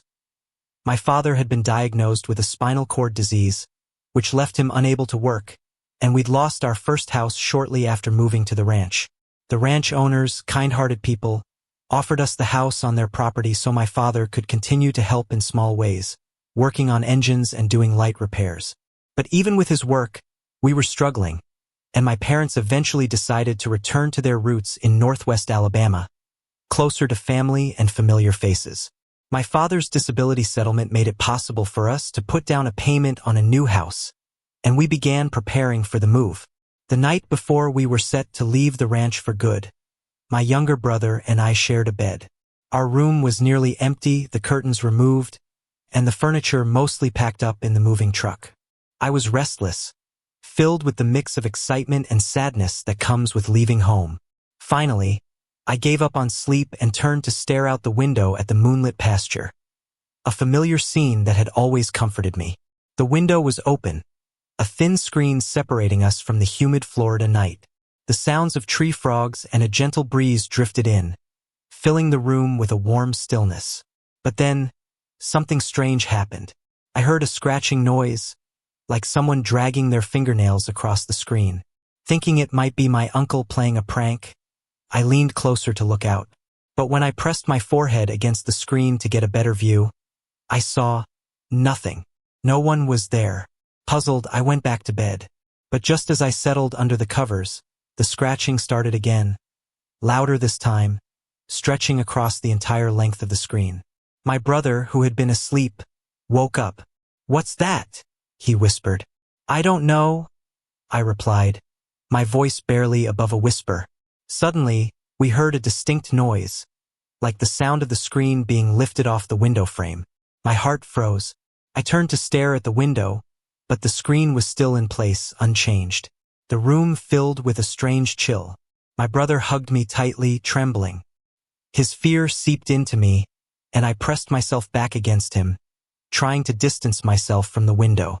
Then, we heard the unmistakable sound of someone climbing through the window. Heavy boots thudded onto the floor, a sound I recognized from the days when my father would come home from work, exhausted, and drop his boots with a sigh.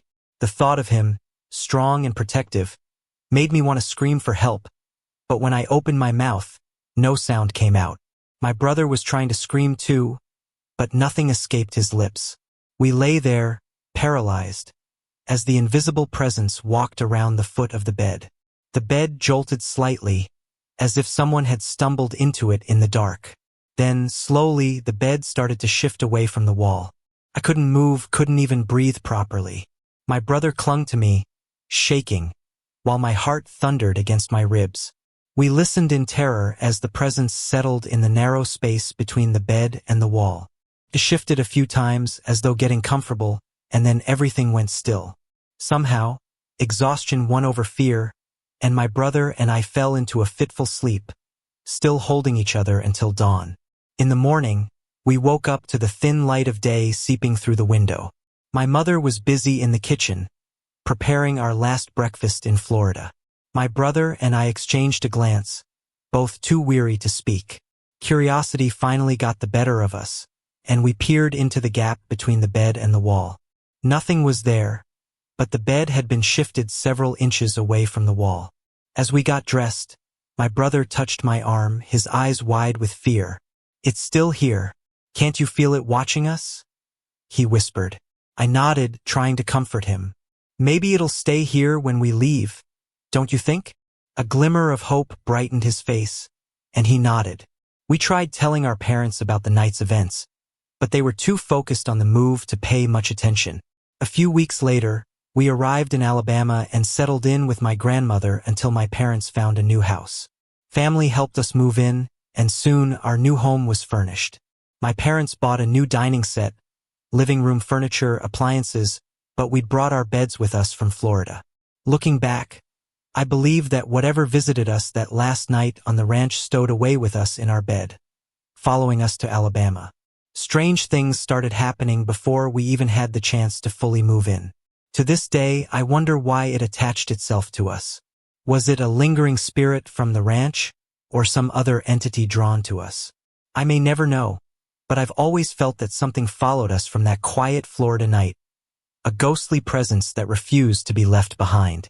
When the Lawrenceville, Georgia ghost tours began in 2005, I was one of the original guides. Since 2008, I've served as the director of the tour, and though it's a 35-mile drive from where I live, I stay on because I love the stories and the charm of the historic courthouse square. There's no shortage of paranormal activity reported on our route. When I stop by the shops on the square to drop off brochures, I often hear about recent happenings. Books flying off shelves in the antique shop, a persistent cold spot in the salon's basement, or strange occurrences in a certain coffee house. But this story is about the historic jail. Just off the square, in an alley called Calaboose Alley, is a squat, nondescript building that most people pass by without a second glance. This is the old jail, built in 1832, which was actually used until 1940, over 100 years. It's built from double blocks of solid granite, doweled together for strength. And though they added electricity, they never installed plumbing. We take people inside on the ghost tour, but only if the ghost residing there allows it. More on that in a bit. The story we tell in the jail is from 1840, about a slave named Elek. One day, Elek's master, in a fit of rage, went after him. Elek tried to escape, scrambling up to his sleeping loft, but his master followed, sword drawn. In the struggle, his master fell, dying from the impact. Rather than flee, Elek went to the sheriff, claiming self-defense. He was the only slave ever to be tried in Lawrenceville, and the jury found him guilty. Sentenced to hang, Elek was brought to the jail and locked in the right cell. Believing this was a terrible injustice, Elek tried to escape by chipping away at the granite wall. Today, you can still see the marks he made. But someone outside heard the noise and alerted the sheriff, who was enraged when he saw the damage. The sheriff chained Elek to the floor by his wrists and ankles, leaving him there for 3 days. Elek's pleas to sit in a more comfortable position were ignored, and to pass the time, he sang to his beloved. "Oh, Betsy, will you meet me? Betsy, will you meet me? Betsy, will you meet me in heaven above?" On the fourth day, Alec was taken from the jail to the gallows, where he was hanged. But it's said his spirit never left the jail, and many claim they can still hear him singing, "Betsy, will you meet me in heaven above?" I've never heard Alec sing, but I have felt his presence. In 2006, a team of paranormal investigators came to the jail and documented activity. One investigator felt someone tap her shoulder, and they captured photos of red orbs in an arc. I feel something else when I'm in that jail. The sensation doesn't frighten me. Instead, it makes me feel strangely alive. Here are some experiences that stand out. When we developed the tour in 2005, there were 3 of us guides, and during that time, each of us struggled with terrible insomnia. Strangely, my insomnia broke the first night we performed the tour. While the song lyrics have been handed down, the melody was lost, so we created our own. I wanted mine to sound low and mournful, like the song from "Oh Brother, Where Art Thou?" in the scene with the gravediggers. But after I created this tune, I couldn't get it out of my head. It played on repeat for days, echoing over and over in my mind. When I sing this song on the tour, I sometimes feel a lightheaded sensation, like I'm connecting with something beyond. Once, after finishing the song, I could tell a woman on the tour felt it too. She had to step outside, disturbed by the overwhelming feeling of a presence surrounding her. One October, I told Alec's story 17 times. Trying to keep it fresh each time can be challenging.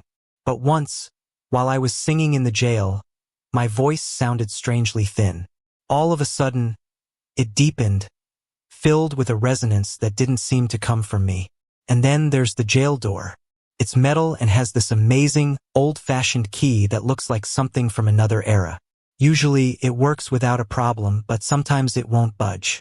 All of us guides have had moments of struggling with it, only for it to turn with ease on the next tour. Once, before a tour, I went to change the batteries in the flashlight we keep inside the jail. I couldn't get the key to turn and struggled with it for several minutes before finally pleading out loud, "Please let me in." I tried again and it turned smoothly. On another tour, a group had 2 small dogs. Normally, we don't allow pets, but the tour was small, and the dogs could easily be carried if there was an issue. I wondered how they'd react to the jail, but didn't say anything. As soon as we went inside, the dogs started growling for the first time all night and had to be taken outside. One October night in 2008, I experienced something unusual. On weekends in October, we have up to 7 tours running with 3 guides, so staying on schedule is crucial. Early in the tour, while talking about the historic cemetery, the word jail slipped out instead of cemetery. It happened again a few stories later. I thought to myself, what's going to happen in the jail tonight? When I checked my watch halfway through the tour, I realized I was 5 minutes ahead of schedule, which never happens. Normally, I'm fighting the clock, but for the first time, I was early. We crossed Croghan Street and headed to the jail, and while we were inside, sirens began blaring nearby. I made a joke that if a bombing ever happened, the jail would be the safest place since it would be the last thing left standing. I finished Alec's story and the other tale we tell in the jail, a little disappointed that nothing out of the ordinary had happened. But as we headed back to Croghan Street, we saw a police car, then another, then a fire truck and an ambulance. A truck had crashed into a car, knocking it onto its side. Had we been on schedule instead of 5 minutes early, we would have been crossing that intersection at the time of the accident. One night, with a group of about 25, I found myself standing in front of one of the cell doors. As I told Alec's story, I rested my left hand casually against the granite wall. Suddenly, I was overwhelmed with an almost unbearable sorrow. I kept my hand there for the rest of the story, but the moment I pulled it away, the feeling stopped as abruptly as it had come. I never thought much about the paranormal as a child, but now that I'm 24 and have had a few strange experiences, I've started to look back and reconsider some memories. Growing up, I was terrified of the dark and frequently had nightmares about the boogeyman. Over the years, my family moved around a lot, and my mom says that the house we live in now is house number 13. In one of those houses, I had a bedroom down the hall from my parents. There was a staircase that led downstairs, and I had this habit of waiting up, hoping to catch my dad getting up for a midnight snack, especially if he was up for making waffles. I have fond memories of those late-night waffles. One night, I was lying awake, waiting for him to get up. My bedroom door was open, it was always open, and I saw him walk out of his room and go downstairs. Thinking it was my lucky night, I got up and followed. But when I reached the bottom, all the lights were off, and I couldn't see more than a few feet ahead. I was only 6 or 7 and wasn't about to venture into that darkness. I figured Dad would come back up soon, so I sat on the bottom step, waiting. After a few minutes of silence, I suddenly heard footsteps behind me. I turned, and there was my dad coming down the stairs. "What are you doing?" he asked. "I thought you came down here," I replied, confused as to how he'd gotten back upstairs without me noticing. "No, I was asleep," he said, looking half awake with messy hair and tired eyes. He took me back to bed, probably wondering why I'd been sitting alone in the dark. I didn't think about ghosts at that age. I assumed any male figure leaving my parents' room had to be my dad. But looking back, I realized it wasn't him I'd seen going down the stairs. Later, we moved into a much older house, built in the 1800s. I was still afraid of the dark, and for a while, I slept on a mattress in my parents' room, which helped me feel safe. One night, as I lay there, wide awake, I felt something tap me twice on the shoulder. I was lying on my right side, and I hadn't heard any footsteps on the hardwood floors, which would have been impossible to miss. I was paralyzed with fear. I didn't dare roll over or call out. I squeezed my eyes shut, terrified that whatever it was might come around to my other side. I should mention that my mom had an interest in the occult. I don't know the details, but I've heard from my sisters that she practiced certain rituals, and even recently, she performed a binding spell for my sister and her husband. She still has tarot and spell books somewhere in her room. It's strange because my dad is a Christian and tried raising us in the church, though I didn't take to it. My beliefs lie elsewhere, but witchcraft isn't one of them. That shoulder tap was the only direct experience I had in that house, but my mother and sisters had more. One night, one of my sisters got up to check on another sister, thinking she'd heard her crying, but everyone was asleep. My mom confirmed it, as she and my sister had met in the hall, each thinking they'd heard crying. Later, that same sister told me she'd also heard the sound of bootsteps in the room above hers, which later became my room. She only shared this with me much later. That sister had recently had a baby and woke one night to find a man standing behind the crib. He faded, and when she checked, the baby's blanket had been adjusted to cover her more snugly. My mom also saw a man from outside, looking out from what became my bedroom window. And there was often a strange smell of dirty diapers in parts of the house, though it didn't make sense for it to be from the baby. Not long after, a woman visited us, saying her ancestors had lived in our house. She shared details that matched the experiences we'd had. A great-uncle had died from an ear infection, and he was a bearded Confederate soldier, which aligned with the figure my sister and mom had seen. Her great-grandmother had lost a newborn and was said to be sorrowful and often crying, possibly explaining the strange weeping. The woman's stories validated many of our experiences. Eventually, we left that house, though I don't know if it was due to the spirits. I was still young, and my parents kept these stories from me, knowing I was afraid of the dark. Now, in house number 13, I've had more personal experiences, but it took me years to revisit and piece together my memories of childhood. At this new house, things started out small. TVs turning off, a wardrobe door swinging open on its own, and the same dirty diaper smell appearing in random rooms, though my niece was well past that stage by then. One day, when I was 18, I noticed something strange.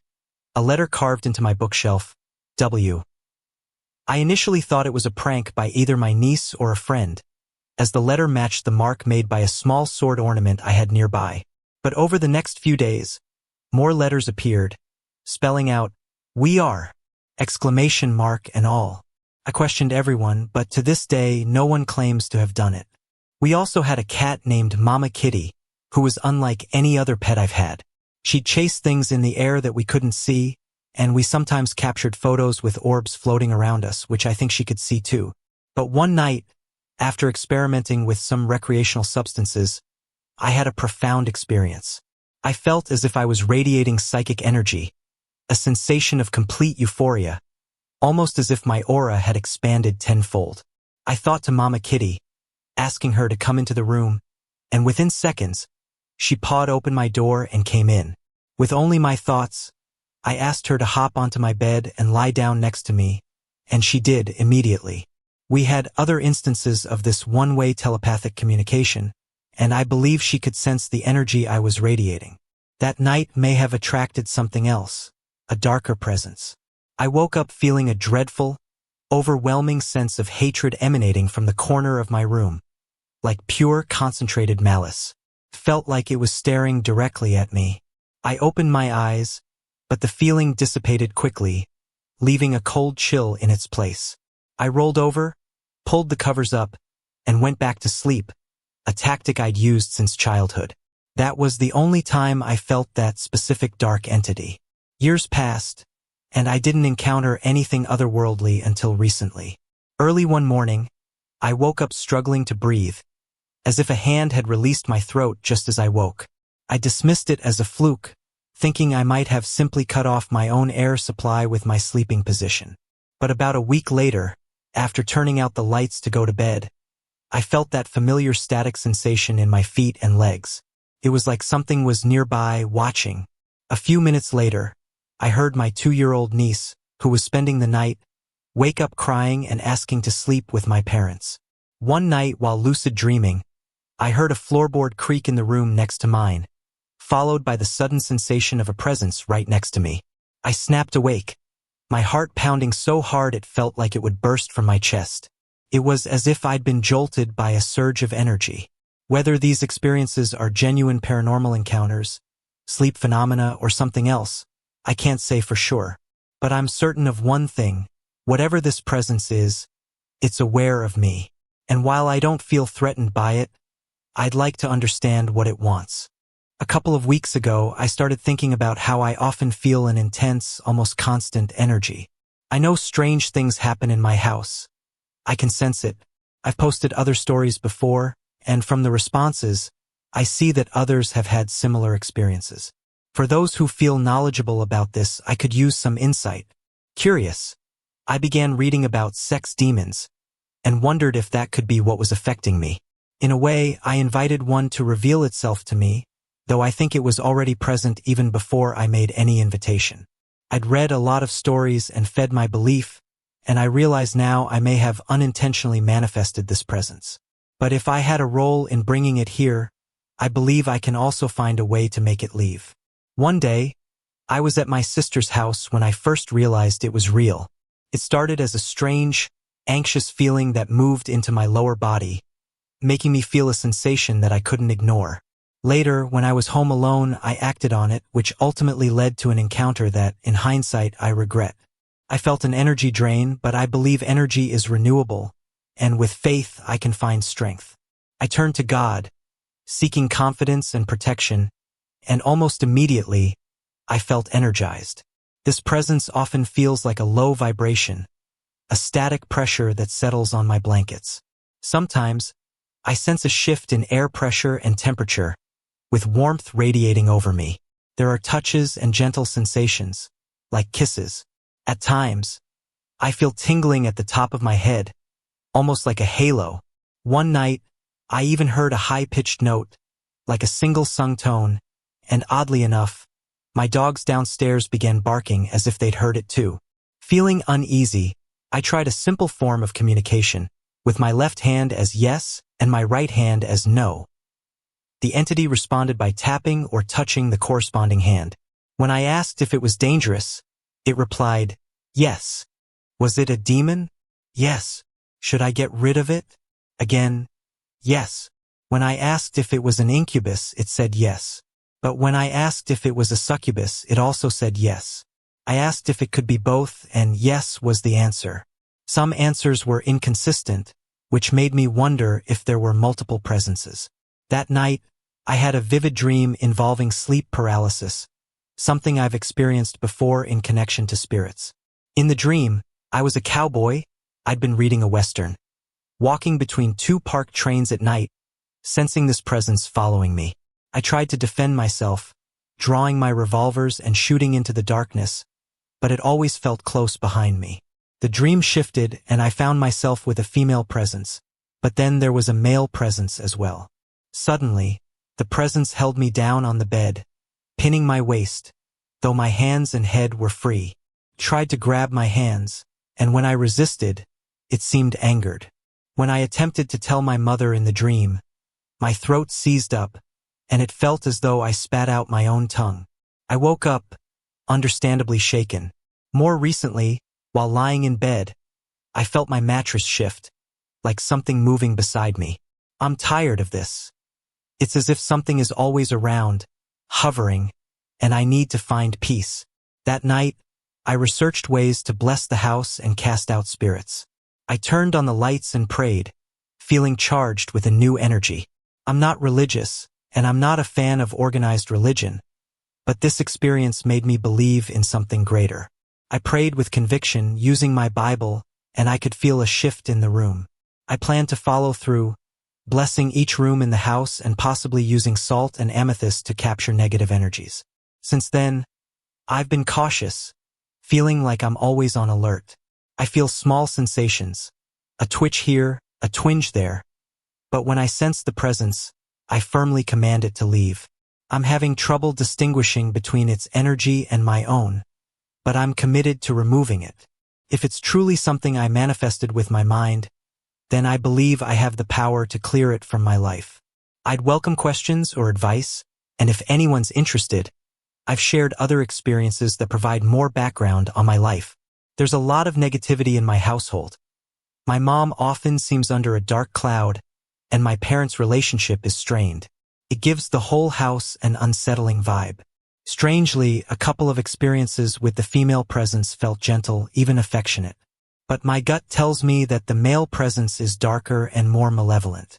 During one of my experiences, I sensed the female presence with me, embracing me tightly, kissing me, and growing more physical as our encounter intensified. In my mind, I asked if she had shared in the experience, and I felt a confirming touch, followed by more sensations of affection. I then sensed a different presence, feeling an odd wave of energy near me, almost like an echo of something I didn't want. I couldn't help but feel this was the male presence, watching or lurking nearby. I don't know what to make of these experiences. Part of me wonders if spirits truly require human energy to connect, in a way, through shared moments like these. Whatever the truth may be, I know what I felt, and I'm determined to understand it or, at the very least, to reclaim my peace. A couple of weeks ago, I started thinking more deeply about this intense, nearly constant energy I often feel. I've always sensed strange things happening around me at home, and I've shared stories before, receiving responses from others with similar experiences. For those who feel knowledgeable, I'd appreciate any insights. Curiosity led me to read about sex demons, and I began wondering if that might be what I was dealing with. In a way, I invited this presence to reveal itself, although I think it may have been here even before that. I'd read plenty of stories and fed my belief, and I realize now that I may have unintentionally given it more power. But if I had a role in bringing it here, I believe I can also find a way to make it leave. One day, I was at my sister's house when I first truly felt its presence. It began as a strange, anxious feeling that moved downward, bringing an intensity that was impossible to ignore. Later, when I was alone, I acted on it, leading to an encounter that, in hindsight, I regret. I felt an energy drain, but I believe energy is renewable. With faith, I felt I could overcome this, so I prayed for strength and protection, and almost immediately, I felt a sense of renewal. The presence feels like a low vibration or static that settles on my blankets. Sometimes I sense changes in air pressure, warmth spreading over me, or a gentle touch. At times, there's a tingling on the top of my head, almost like a halo. One night, I even heard a high-pitched note, a single sung tone, and strangely enough, my dogs downstairs started barking, as if they'd heard it too.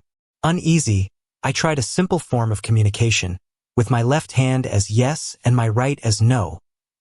The entity responded by tapping or touching the appropriate hand. When I asked if it was dangerous, it replied, Yes. Was it a demon? Again, yes. Should I get rid of it? It answered yes. When I asked if it was an incubus, it said yes. But when I asked if it was a succubus, it also said yes. I asked if it could be both, and the response was, once again, yes. The answers were inconsistent at times, which made me wonder if there were multiple presences. That night, I had a vivid dream involving sleep paralysis, something I've experienced before with spirits. In the dream, I was a cowboy. I'd been reading a Western, walking between two parked trains at night, feeling this presence following me. I tried to defend myself, drawing revolvers and firing into the darkness, but it always seemed to close in behind me. The dream shifted, and I found myself with a female presence, then sensed a male presence as well. Suddenly, something pinned me down by the waist, though my hands and head were free. I tried to grab my hands, but I resisted, which seemed to anger it. In the dream, I tried to tell my mother about it, but my throat seized, and I felt as though I spat out my own tongue. I woke up feeling shaken and uneasy. Recently, I felt my mattress shift, as if something was moving beside me. I'm exhausted by this constant feeling of a presence hovering nearby. That night, I researched ways to bless the house and cast out spirits. I turned on the lights and prayed, feeling a new energy flow through me. I'm not religious, nor am I a fan of organized religion, but this experience gave me a profound belief in something greater. I prayed with conviction, using my Bible, and I could feel a shift in the room. I planned to follow through by blessing each room in the house and possibly using salt and amethyst to capture any lingering negative energy. Since then, I've been on high alert. I still feel small sensations, a twitch here, a twinge there, but when I sense something, I firmly command it to leave. It's difficult to distinguish between this energy and my own, but I'm determined to reclaim my peace. If this presence is something I inadvertently manifested, I believe I have the power to clear it from my life. There's a lot of negativity in my household. My mom often seems under a dark cloud, and my parents' strained relationship adds to the unsettling atmosphere. Oddly, some experiences with the female presence felt gentle, even affectionate, while the male presence seems darker and more malevolent. During one experience, I felt the female presence embracing me, her affection growing stronger as we connected. I sensed a different energy nearby, a wave of something I didn't want, and I felt the male presence watching from a distance. Part of me wonders if spirits truly require human energy to connect in a tangible way. Whatever the case, I know what I felt and I'm committed to understanding it, or at the very least, finding my peace. Yesterday, after a good night's sleep, I lay down on my bed to relax. My window was open, and I felt what seemed like wind brushing my feet, which were hanging off the edge of the bed. But then I remembered I still had my boots on, and feeling the breeze on my feet shouldn't have been possible. I looked down and saw nothing, but I distinctly felt hands softly rubbing my feet, both at the same time. It was clearly trying to get my attention. As soon as it knew I had noticed, it slowly moved its hands up to my ankles, then to my calves, as if to show me that it was really there. Intrigued, I sat up and decided to try communicating again, using my left hand for yes and my right hand for no. I asked a series of questions, assuring them they had nothing to fear from answering. Here's what I discovered. Turns out there are two spirits, one male and one female. I learned that one is good and the other bad. When I say bad, I don't mean evil, just that the male spirit seems to carry a darker energy. I also found out that they were husband and wife in life. When I asked if the male was mean to the female, I felt a simultaneous yes and no, which made me think they were both answering, each giving their perspective. Eventually, the female spirit communicated with me more directly, and she confirmed that the male had been unkind to her in life. As I asked more questions, there was a sense of sadness in the air. When I asked if they were lonely, I felt an overwhelming wave of sorrow radiating from them, so intense that it moved me to tears. I told them not to cry, reassuring them that maybe there was a light they just hadn't seen yet. But when I asked if they could move on, they answered no. They said they'd been in the afterlife for a long time. During our conversation, I asked if they enjoyed physical closeness. They answered yes, And from what I understood, the only way they can feel intimate with each other is by channeling the psychic energy from a human. The energy transferred through human experiences gives them the sensation of being alive again, if only for a moment. They also expressed a willingness to communicate with others. However, I was hesitant to mention them to my family, considering the nature of their presence and the likelihood that my family wouldn't understand. Later in the day, my family came over, and while we all talked, I could feel the spirits nearby, brushing my shoulder or holding my elbow lightly, almost like I was their escort. I even noticed our cat, Snowshoe, reacting to something unseen, and I caught a shadow moving up the stairs out of the corner of my eye. My baby nephew looked curiously at something as if he could see what the rest of us couldn't. Throughout the visit, I felt their presence so clearly that it was almost distracting. At one point, I had to ask my niece to repeat herself because I was so focused on the spirits. Later, when I was alone with my niece, I felt I had to share this with someone. I told her about the spirits, and as we talked, she felt a faint tap on her hand in response to one of her questions, similar to what I experience. For me, the taps are more distinct, but it was enough for her to notice.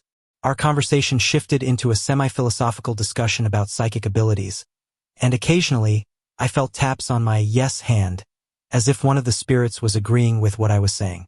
It was amazing to feel that connection and have them affirm what I was discussing. As I type this, I can feel gentle tugs on my legs, as if they're trying to get my attention even now. I realize that I need to set some boundaries, to ask them to respect my personal space a bit more. Despite the challenges, I can't help but feel that they're just people, only without bodies. I sense their frustration at not being able to communicate fully with the physical world. They mentioned that they rarely try to connect with people because most can't sense them. This experience has been fascinating, and I'm eager to understand them more deeply. They seem to be as complex and full of emotion as we are, just in a different form. For as long as I can remember, I've felt a male presence around me, usually at night when I'm alone. I've only seen him a few times, but he's been part of my life since I was 7 or 8. When I moved to a new city for a couple of years, he left me alone, but as soon as I returned to my old neighborhood, his visits began again. Only now they're far more intense and frightening. About a month ago, he made his presence known while my boyfriend, B, was staying over. This was unusual because he'd never shown himself while someone else was with me. I had a feeling he'd appear that night and even warned B that a tall man in black might show up in the backyard. Sure enough, when I woke up, B told me he'd seen exactly that. A tall man, dressed in black, lurking outside. A few weeks later, he returned. I watched from my window as he seemed to conjure a fierce wind that swept through my backyard. Bright lights flickered around the yard, though I couldn't find their source. As I looked closer, I saw leaves and sticks forming an odd shape, moving toward my window. I quickly closed the curtains, but almost immediately, he started banging on every window in my room. 10 windows, all opening to the backyard. When I was younger, he used to appear as a dark shadow or manipulate objects around me, but this was far more aggressive. Exactly a week later, I was in a rare deep sleep when I suddenly felt wide awake. My room went pitch black as the light from the backyard, a small glow that always made me feel safe, turned off. Then, I saw him at one of my windows, laughing. I tried to scream, but no sound would come out, and when I reached for my phone on the nightstand, I could barely move, as if something was holding me back. An invisible barrier surrounded my bed, keeping me from reaching out.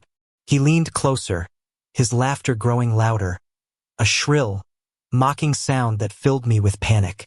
I woke up gasping, my heart racing, only to see the backyard light was still on. A week after that, he appeared again while B was with me. As I was getting ready for bed, B went into my room, but soon he was at the bathroom door, knocking, asking if I was inside. I told him I was, and he looked uneasy as he described seeing a ghostly figure my height, with blonde hair and light-colored eyes. She had simply looked at him and then dropped to the floor, disappearing behind the bed. I thought it was him, somehow slipping into my room, but then I felt a different presence, a familiar, gentle one. This was Sarah, a spirit who's watched over my family for years, ever since before I was born. She's always been kind, and we've welcomed her presence, trusting her not to harm us. I introduced her to B, and she showed herself to me briefly, peeking out from behind my vanity as if to reassure me it was really her. But he was there too, lingering outside the window, and his anger was unmistakable. B and I both told him to leave, to stay away from the house and never return. He eventually left, though I knew he hadn't gone far. Just last night he returned, this time in my dreams. He appeared as a young boy with that same sinister smile, laughing in that chilling, familiar way. I woke up with a start, half expecting him to vanish. But there he was, on the floor beside my bed, still smiling. He whispered a casual "hey," followed by that same wicked laugh. Terrified, I turned on the light, hoping he'd disappear. Even my cat sensed him. She was beside me, hissing at the exact spot he had been sitting moments before.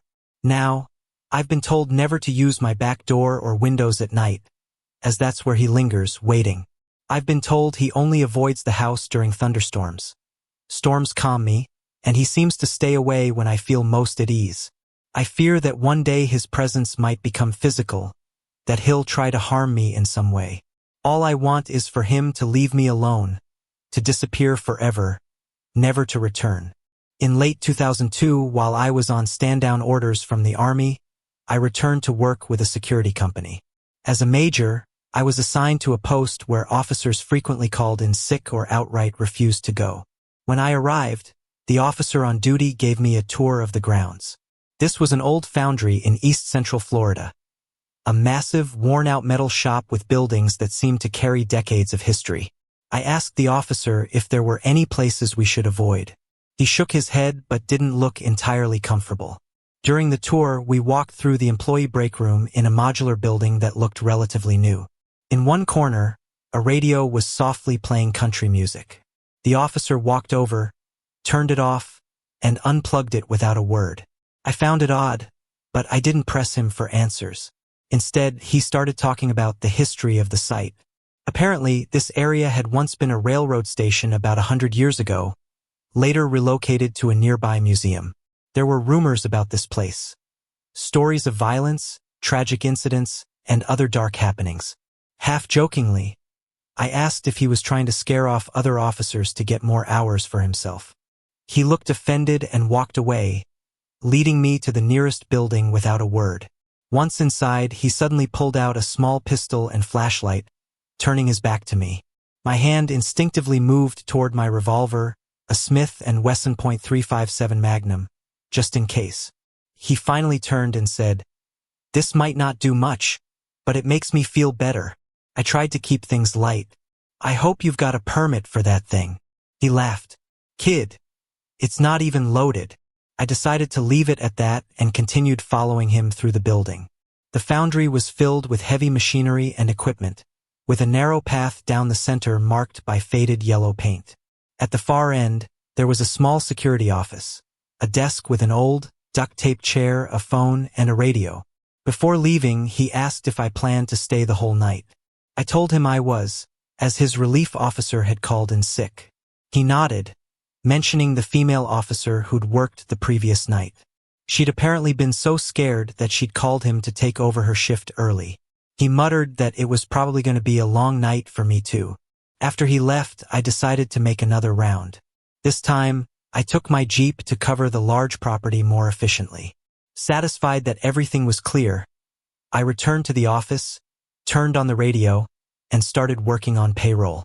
Eventually, I dozed off and woke nearly 2 hours later to total darkness. Figuring it was time for another round, I first headed to the break room for a quick bathroom break. Standing in front of the sink, I heard faint singing coming from the break room. I walked back in and saw the radio was on again, playing softly. I distinctly remembered the officer had unplugged it, so I walked over, turned it off, and unplugged it myself. Then I turned to leave, but something felt off, so I doubled back and unplugged it again to be certain. I made another round, checking each building in case someone had slipped onto the property. Finding nothing, I returned to the break room, only to hear that same faint singing again. Annoyed, I picked up the radio, unplugged it, and moved it across the room to a different table. Let's see you turn on now, I thought. By this time, rain had started pouring heavily. Just as I was heading back to the office, a young boy in ragged clothes suddenly darted in front of my Jeep, disappearing into the rain. Startled, I hit the brakes. As I processed what I'd just seen, a large man followed, running the same path. Grabbing my pistol and flashlight, I jumped out and took off after them, shouting, "Stop, or I'll shoot." The boy kept running, but the man stopped, turning to face me. He was big, clean-cut, with an intensity in his gaze that froze me in place. I held my pistol steady, blinking rain from my eyes to get a better look. In that brief moment, he vanished. I stared at the ground, expecting to find his tracks, but they simply stopped, as if he'd never been there. Puzzled, I returned to my Jeep and made one last round on foot, hoping to make sense of it all. Back at the break room, I went to the bathroom to splash water on my face and calm down. And then that familiar faint singing started again. Somehow, the radio was back in its original spot, softly playing as though mocking me. Determined, I put the radio inside a cabinet, shut the door tightly, and checked all the windows and doors to ensure everything was locked. Satisfied, I continued my rounds and eventually returned to the security office, calling my wife to tell her about the strange events. As we spoke, I noticed shadows moving just beyond the dim lights of the building across from the office. They stayed at the edge of the light, keeping to the shadows. My wife asked if I was imagining things. I laughed it off, saying I would have loved to have this kind of imagination as a kid. But curiosity got the better of me, and I decided to investigate. I walked down the corridor, flashlight and pistol ready. The shadows had vanished, leaving only an eerie silence. I stepped outside for a smoke, trying to shake off the strange feeling, when my phone rang. It was the Colonel checking in. "Hey JP, have you shot Casper yet?" he joked. "Why don't you come out here and stay a while?" I replied. He told me he'd be by shortly. A little while later, his car pulled into the lot, and we walked the grounds together. Surprisingly, he wasn't skeptical. He admitted he'd seen strange things here before, including the radio turning on by itself. I led him to the break room, unlocking the door and stepping into the dark, cool room. And there it was, faint music drifting from the radio. The Colonel's expression shifted from confusion to disbelief. "You unplugged that, didn't you?" he asked, staring at the radio. "Yep. Put it in a cabinet, too," I replied. He stood there, silent, visibly shaken. I unplugged the radio, turned it off again, and put it back in the cabinet for good measure. As we continued our rounds, he mentioned that the female officer from the night before had been so terrified she'd locked herself in the security room. A stray cat had leapt at her, scratching her as she tried to escape, all while she heard eerie laughter echoing from the building behind her. Returning to the break room once more, I unlocked it, and again, faint music greeted us. The Colonel looked at me, pale, realizing there was no logical explanation. "You unplugged that, right?" he whispered, his face drawn. "Yep, and put it in a cabinet." He stared at me, speechless, as though he finally understood just how impossible the situation was. Eventually, we made it back to the security office, where he left me to finish the shift. Not long after he departed, I heard faint voices from the back of the building, just as the previous officer had described.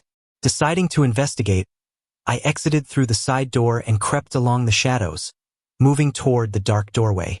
The voices grew louder, but the tone was low, unfriendly.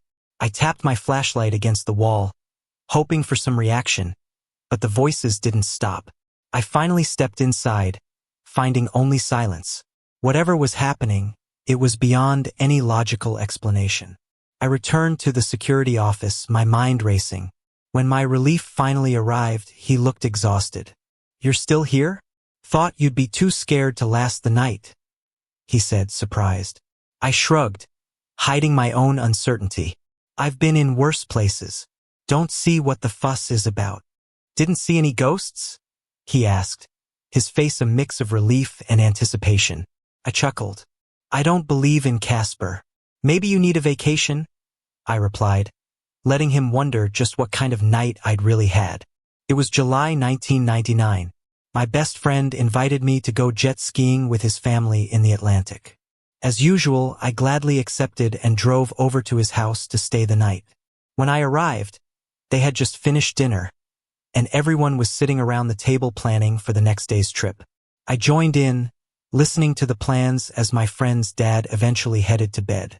Once he was gone, my friend's mom and sister exchanged glances before his mom asked me an unusual question. "Do you believe in ghosts?" I shrugged and said no, glancing at my friend to see if they were setting me up for a joke. But she looked serious. She explained that her daughter, my friend's sister, had always struggled with a presence in the house, but recently, the ghost had started bothering the whole family. At first, I thought she was exaggerating, but as she kept talking, I began to sense a genuine unease. My friend's family wasn't large, just his parents, him, his sister, and their Great Dane, Jada. Right then, his sister came into the room, joining the conversation about the ghost, explaining how things in her room would randomly move or sometimes get trashed. For most teenagers, that might be a convenient excuse for a messy room, but she was a neat freak to the extreme.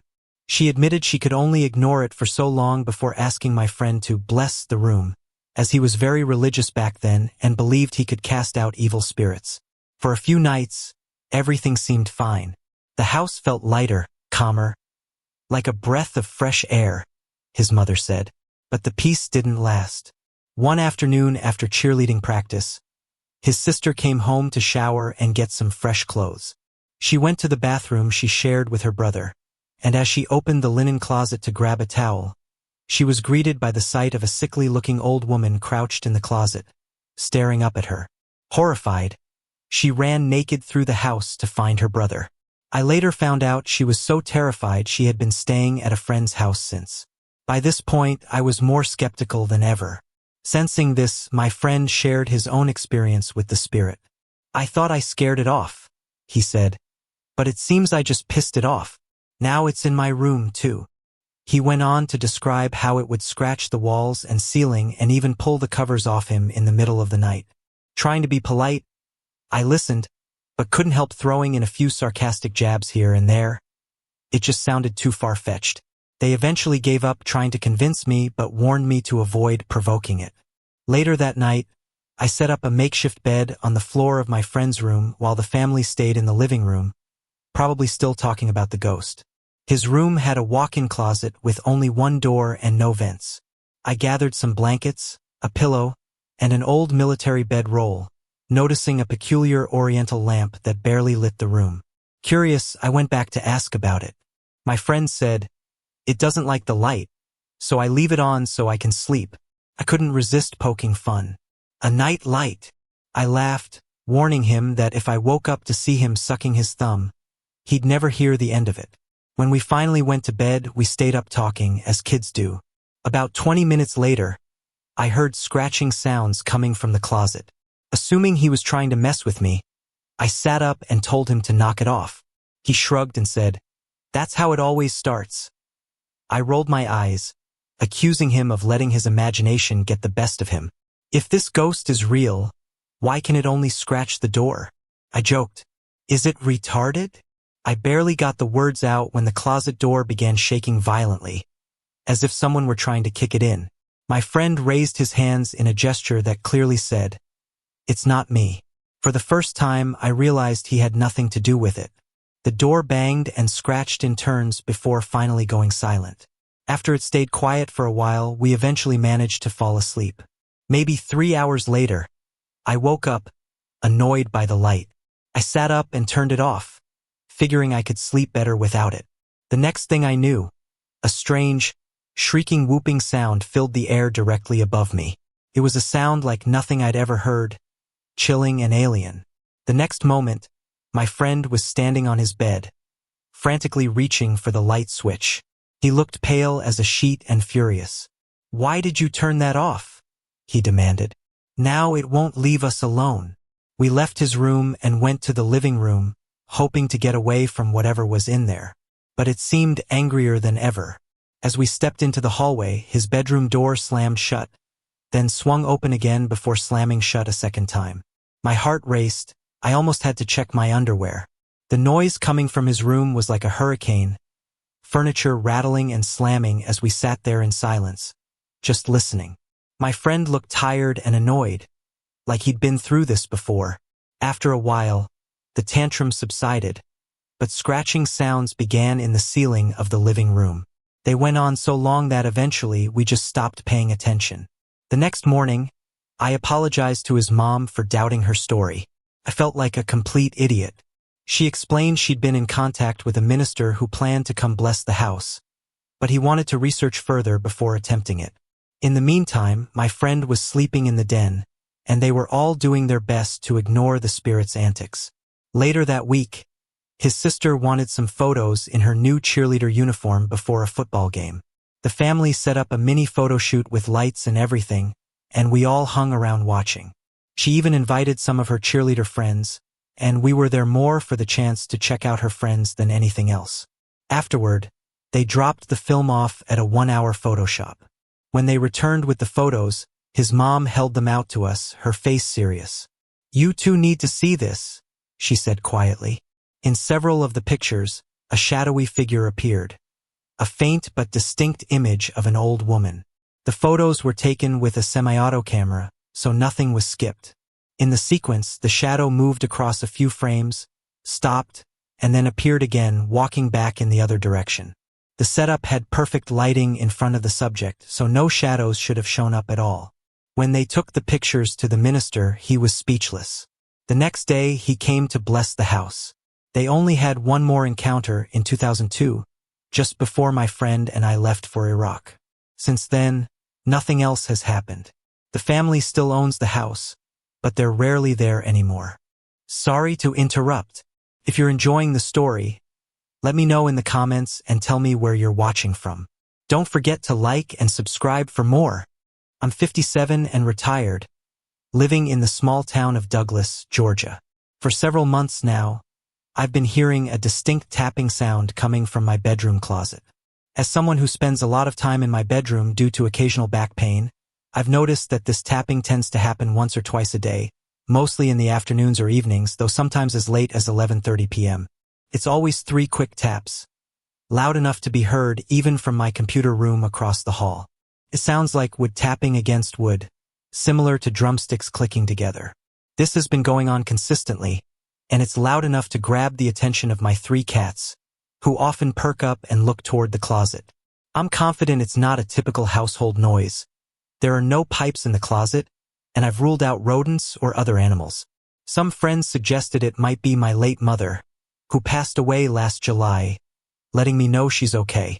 However, we weren't particularly close. In life, she rarely called me, leaving most of the communication to me. My father, on the other hand, did reach out frequently. Regardless, I'm convinced this tapping is something paranormal. An unusual series of events happened recently that made me wonder about the meaning behind these taps. A longtime friend from out of state came down to Georgia for the funeral of a mutual friend, and I traveled up to meet her. We've had a close phone friendship for 6 years, connecting over shared interests, including music. It was our first time meeting in person, though we'd exchanged photos over the years. We spent 4 days together, visiting historic sites, museums, and friends. Oddly enough, the tapping sound followed us. Once a day while driving, I'd hear the tap-tap-tap noise coming from next to my left knee. My friend heard it too. The sound only occurred in my car, never in hers, which we used occasionally. One night at a busy restaurant, it happened again by my left leg, and she clearly heard it. When I visited my friends, twin brothers I've known since childhood, the tapping happened next to my left thigh as I sat on their sofa. One of them asked, "What was that?" I hadn't mentioned the tapping to them, and when I explained it, they were astonished. A detail I can't ignore is that this friend once gifted me a pair of drumsticks a few years ago, which have sat on my bookshelf across from the closet since then. Out of curiosity, I tapped them together recently and noticed the sound closely resembles the tapping I've been hearing. It feels like it could be a sign, but I'm uncertain about the message. I've had intentions of pursuing a deeper relationship with this friend for some time.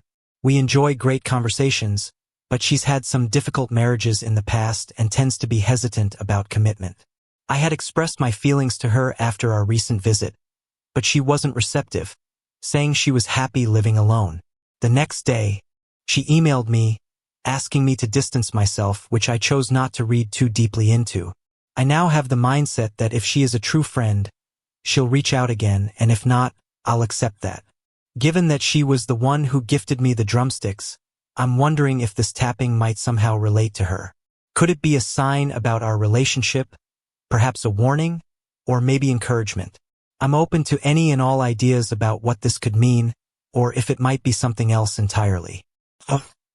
Back in 2003, I was on a training mission that led us to camp on the grounds of what I later learned was a former World War II POW camp for German soldiers.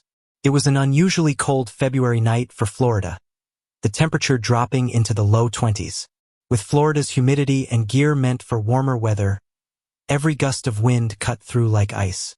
We met at the National Guard Armory, loaded into 5 tons and Humvees, and began the long drive to the Army base. By the time we reached it, my entire body was numb, and every bump along the way seemed to shoot pain up my spine. Once we received our location for the training mission, we drove for what felt like hours down rough, isolated roads, deep into the woods. At last, we reached our area of operations and set up camp, grateful for any rest we could get. Our platoon sergeant chose a spot with a weathered concrete slab, likely the remains of an old foundation, now overgrown with weeds and cracks. I set up my sleeping gear there. A Gore-Tex wrap, a sleeping bag, and an inflatable shooting mat, which was barely holding any air. I climbed into my sleeping bag, fully clothed, with my rifle and field knife beside me, and waited for warmth to seep in, hoping for at least a couple of hours of sleep. Around 2 a.m., I awoke suddenly with the eerie sensation that someone had just shaken me awake. Peeking out from my makeshift hotel suite, I scanned my surroundings, but the others were all still wrapped up in their bags, fast asleep. The night was bright, illuminated by a full moon that seemed to reveal the entire landscape I hadn't seen before. I listened intently, wondering if it had been an animal or a distant sound that woke me, but all was silent. Trying to settle back in, I reached into my rucksack for my flask of cheap scotch, took a long swig, and let the warmth calm my nerves. The air had grown colder, and I could feel morning frost forming as I shifted in my bag. A while later, I drifted back into sleep, but I was stirred again around 3:15 a.m. by a strange feeling of being watched. I glanced around, but the others were still fast asleep. No one near me. Dismissing it as nerves, I tried to get comfortable, hoping for more rest.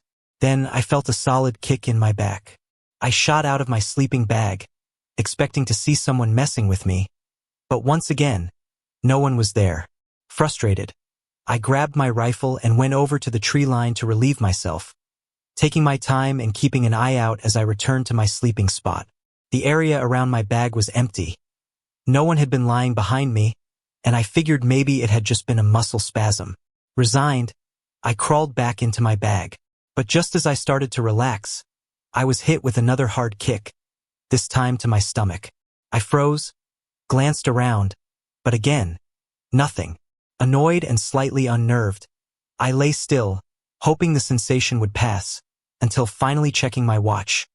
It was close to 4:30 a.m. I thought I might get a little more rest before wake up, but as I started to drift off, it felt as though someone stepped directly onto me, as if they hadn't noticed I was lying there. I shifted to throw them off balance, only to find nothing. No resistance at all. After that, I barely slept, annoyed and disturbed by whatever had been playing tricks on me. Morning finally came, and breakfast was the usual army fare. Cardboard-flavored coffee, liquid eggs, and sausage that tasted like anything but. As we moved through the training grounds that day, I noticed something peculiar. The concrete slabs where we'd slept weren't random. They followed a pattern, like the remnants of an old neighborhood.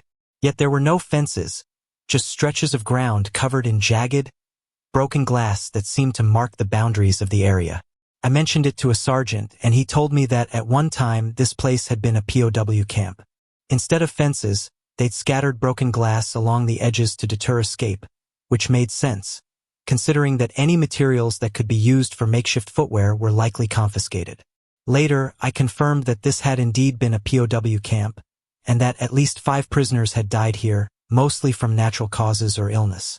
While it wasn't as intense as some of my other experiences, this night left an impression on me. Something, or someone, had been there unseen, reminding me that this place held a history far colder than the February air. I've had several experiences in my life that some would call paranormal. As a Christian and a deeply religious person, I believe that my faith might be connected to why I've encountered such things. Over the years, I've pondered these moments, and now I feel ready to share them with others without worrying about disbelief or ridicule. This particular experience happened when I was 13 or 14, in our old apartment in East Athens, Georgia. From the beginning, I always sensed that something else was in that small apartment, living there with my family. There was a constant feeling of being watched, and it didn't feel benevolent. Every time I sensed it, a chill would run down my spine, and I felt an instinctive need to be cautious. The apartment had 3 bedrooms upstairs. My brother's room was across from the staircase, my mom and sister's was down the hall along the side, and mine was at the very end. My room was the worst. This presence seemed strongest there, as if it lingered around my space. Sometimes, while I was in my brother's room, I would sense something step out of my room, stand in his doorway, and just stare at me. I never saw, heard, or even smelled anything, but I could feel its presence as strongly as if it were visible. One night, my brother and I had switched rooms, and I was lying on the floor near the door, reading a book. At some point, I must have drifted off. I woke up abruptly hours later, realizing I'd fallen asleep on the floor. As I prepared to get up and climb into bed, I looked out into the hallway, toward my old room. I felt it again, that sinister presence, emerge from my room and stop right at my doorway. Then, without warning, I was completely immobilized. I couldn't move or speak, and a strange pressure built around my head while my vision started to blur. It wasn't like regular blurriness, either. It was more like static, the kind of static you see on a television screen with no signal. I could still see my surroundings, but it was as if the static was layered over everything. At the same time, in my mind, I felt 2 opposing forces. It was like they were fighting over me. Being a religious person, I suddenly began to say Jesus in my head over and over. It wasn't even a conscious decision. It just happened, as if something in me knew what to do. As I repeated Jesus, one of the forces grew stronger, steadily overpowering the other. I knew in my heart that this stronger force was Jesus. Eventually, his strength completely drove out the other, the sinister presence. In an instant, the pressure around my head lifted, my vision cleared, and I could move again. I shot up off the floor, dashed out of the room, and ran downstairs to watch TV with the lights on. I thanked God the entire time. I'm so grateful we moved out of that apartment, but I don't think I'll ever forget that terrifying experience. When I was a child, my family lived in a most unusual haunted house. It was built in a log cabin style but much larger, more like the Ponderosa. The house was at least 100 years old, divided into 2 apartments. We lived downstairs, and an elderly lady named Ms. O'Kelly lived upstairs. Nestled on several acres on the outskirts of Atlanta, it sat far enough from the main roads that traffic was barely a murmur. Although the house had modern conveniences like electricity and running water, it held onto the remnants of a bygone era. Rusty farm tools lay abandoned on overgrown fields, and old sheds still housed harnesses, plows, and other implements from a time long past. A dirt lane twisted through the woods, where crumbling little houses stood, silent and weathered. Only one was still inhabited by a strange, reclusive man, much like Ms. O'Kelly. Together, they seemed to blend into the background of an already mysterious world I was born into. As a child, I didn't understand that what I was seeing and hearing weren't living people, but ghosts. The sounds were loud enough that everyone could hear them. The spirits in our home were toilers, working from dawn till dusk. The matriarch of the family, whom we called Granny, rose first and retired last, playing out the same scene every morning. She would ascend the stairs, clap her hands and shout at the men, likely her sons and husband, "Get AP! Get AP!" Although their words were often garbled and hard to understand, there was no mistaking her wake-up call. I never actually saw anything, but I always knew their roles.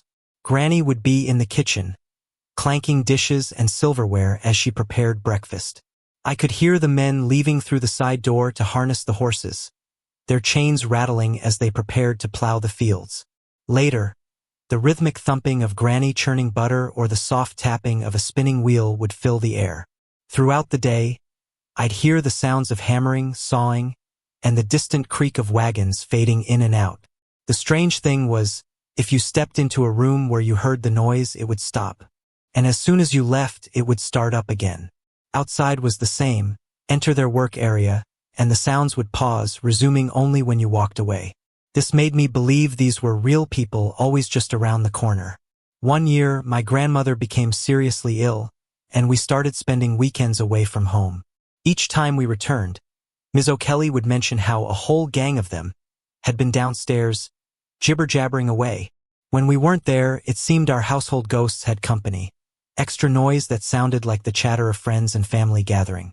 Once, I asked my mother how she reacted when we first realized the house was haunted. She replied casually, "Oh, we knew it was haunted before we moved in. The Wilsons, who lived here before us, told us about it, but they said the ghosts wouldn't hurt you." Her only complaint was that she could barely get any sleep with all the commotion, which often carried on through the night. There were other oddities, too. My mother recalled lantern lights floating through the woods at night, bobbing at the same height as if someone were holding them. We had many conversations about these ghostly happenings in later years, pondering what they might have been. Many years later, my mother and I decided to return and visit the place that had so haunted our memories. As we got closer, I felt a strange sensation and told her, "We're close. I can feel it." She replied, "So can I." Although a mall and newer homes had since taken the place of the old house, something of the energy lingered. We heard nothing, saw nothing, yet at ground zero, we could still feel the presence of those who had once haunted our home. This experience happened when I was about 3 or 4 years old, years before my encounter in my other story, The Presence, and in a different apartment. At the time, we lived in a rough neighborhood where violence was, sadly, all too common. Shootings, stabbings, it wasn't unusual, which gives a sense of how dangerous it was to live there. One night, my cousins were over, and we were watching TV when the doorbell rang. Given the neighborhood, my mom quickly motioned for us to stay quiet as she peeked through the peephole. Being young and a bit naive, I looked out of the large front window beside the door. Standing outside was a man, dressed all in black, holding a knife in one hand and a gun in the other. My mom quickly motioned for me to get out of sight, and thankfully, the man eventually left without incident. That night could have ended very differently. But now, on to the main story. The apartment had a long staircase leading up to 3 bedrooms and 1 bathroom. The bathroom was immediately to the left at the top of the stairs, while the bedrooms were to the right along the hallway.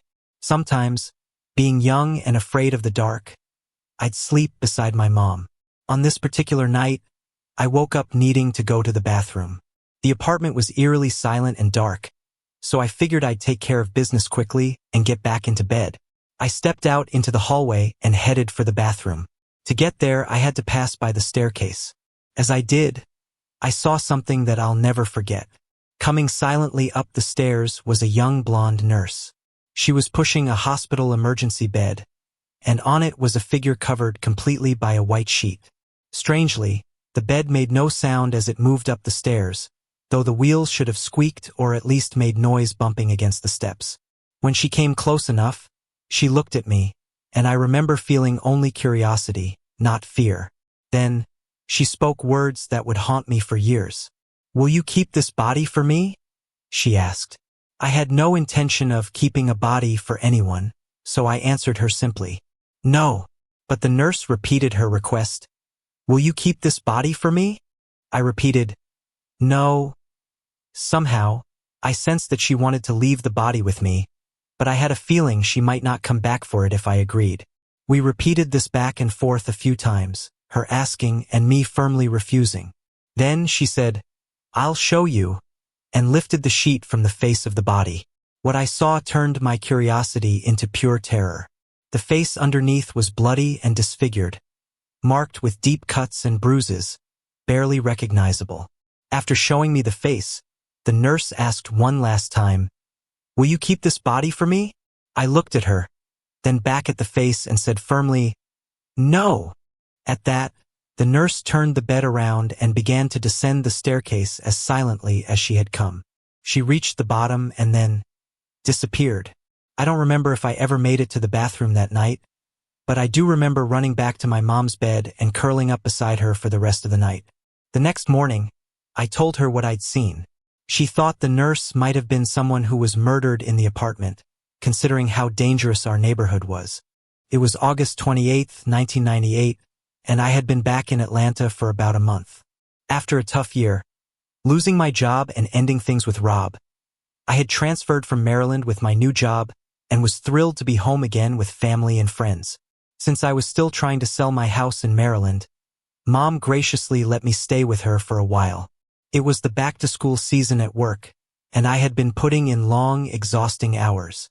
One night, I was closing at our Alpharetta store, a high-volume location that demanded extra staff, which we didn't have. That evening, the general manager, who had also transferred from Maryland, came to me and asked if we'd be ready for the next day.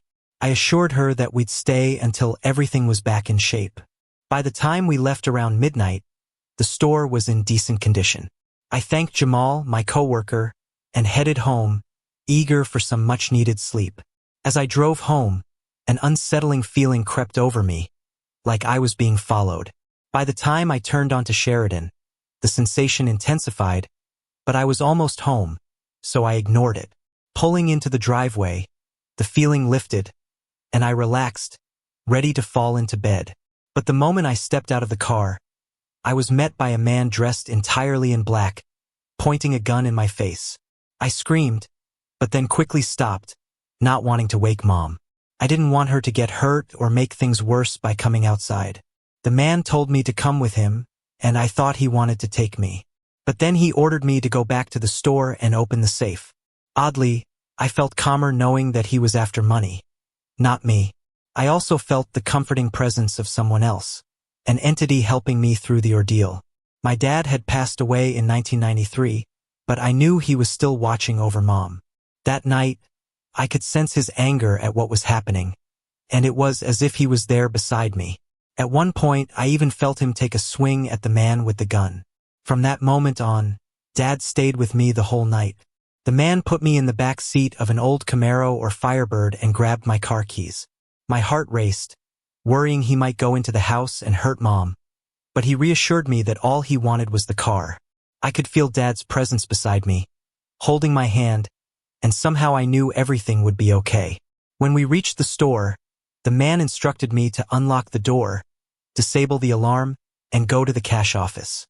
I had lost a contact lens in the car, so I couldn't see well, which was likely for the best. He warned me not to look at him, anyway. With Dad's comforting words in my mind, telling me to stay calm, I followed the man's instructions and opened the safe. He wanted all the cash and laptops from the lockup area, so I put everything he asked for into a canvas bag. What he didn't know was that most of the cash was stored in the bottom section of the safe, which I didn't open unless he asked. After taking the bag, he tied my hands and feet and told me to lie down on the floor.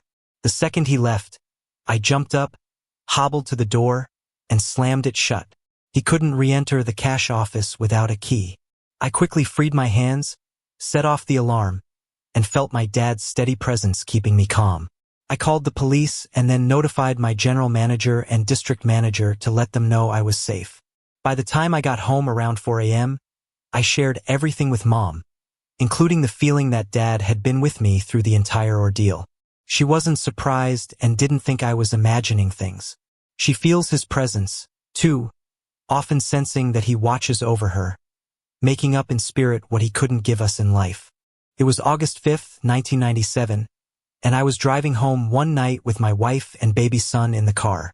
We'd only been living in the area for about a week, and I was navigating through Marietta, trying to get us home to Fair Oaks.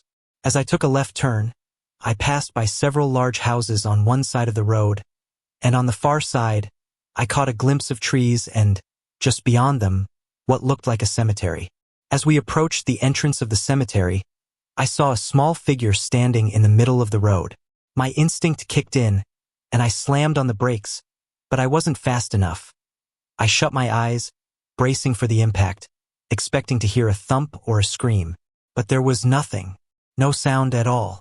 I stopped the car, waking my wife, who immediately asked why we had stopped.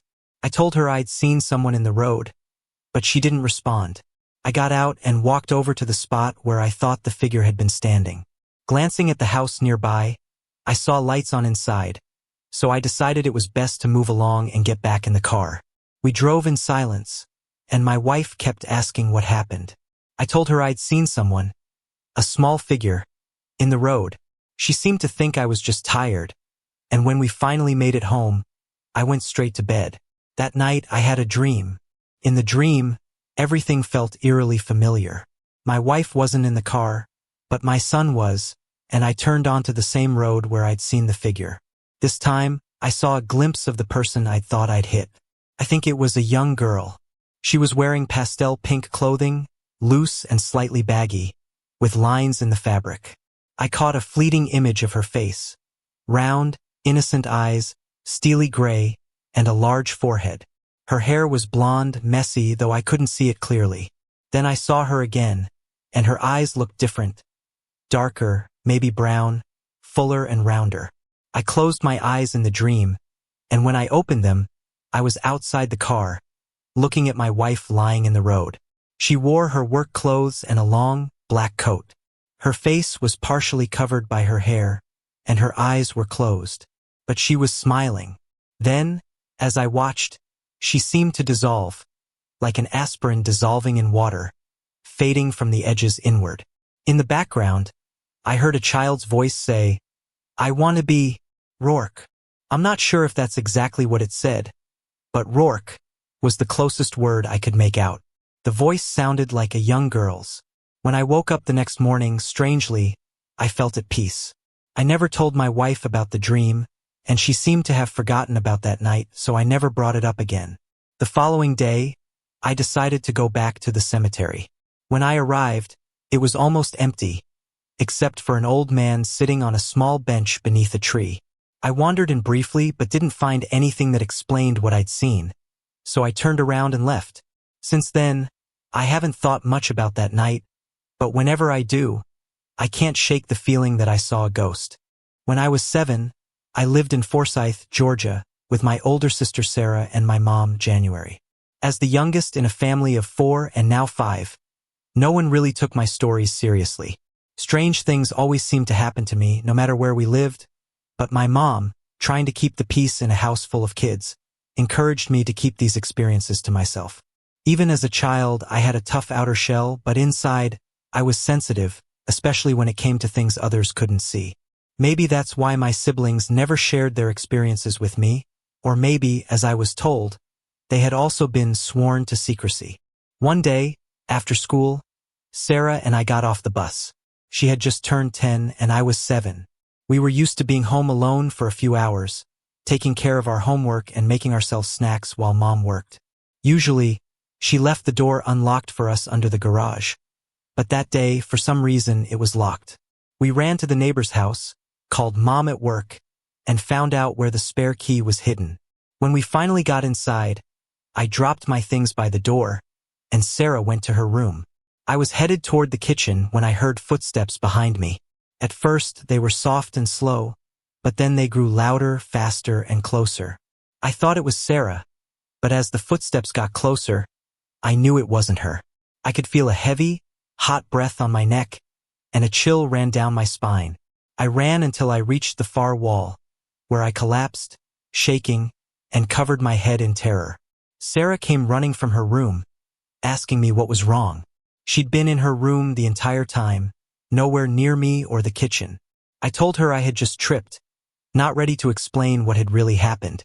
Another time, around my birthday, my oldest sister, Misty, came to visit and brought me a little princess set with a tiara and a pair of beautiful blue earrings, my favorite color. I kept them in a glass jewelry box with a tiny lock and key, a gift from my late grandfather. I cherished them. At night, I often heard strange noises, breathing, footsteps, whispering, knocking. The bathroom door outside my room would creak open and shut, so I always kept a night light on. One night, I woke up for no reason and noticed a shadow on my wall, the silhouette of a person. At first, I thought it was my mom, so I wasn't scared, but then the shadow started to move, and I realized there was no one casting it. Even at 7, I noticed something was wrong. The shadow didn't bend with the walls or change shape. No matter the angle of the light, it stayed the same, even around corners. I remember hearing that heavy breathing again, and then everything went blank. I must have fallen asleep or passed out because I don't remember anything else. When I woke up, my earrings were gone, but my jewelry box was still locked. I asked everyone if they'd been in my room, but no one had. One last memory. One day, I was in the living room alone while Sarah was outside playing. I was watching Sailor Moon and eating peanut butter when, out of the corner of my eye, I saw a girl come sit beside me. She had dark hair and wore a pink and white floral dress, something that looked like it was from the early 80s. I didn't think much of it at first. She felt peaceful, like she was just there to sit with me. Then I remembered Sarah was outside. When I turned to look directly at her, she vanished. I was so shaken that I ran outside and sat in the driveway with Sarah until Mom came home. When I was 4, my family moved from Florida to a farm in North Georgia. Back then, it was just the 4 of us. My father, mother, younger brother, and me. The house was an old farmhouse built in 1890, with everything still original except for some electrical wiring and plumbing, which had been added in the 60s. The house had all the eerie elements of a haunted house. Rattling windows, no insulation, drafts that came and went, creaking wood floors, walls and ceilings, and an old tin roof that leaked in the rain and popped in the sun. There were several old outbuildings around the property, and as a kid, I found them both creepy and fascinating. Our land covered over 200 acres, and I explored every inch of it growing up. Years later, while clearing some of the back land, we discovered more than 20 Cherokee Indian burial mounds.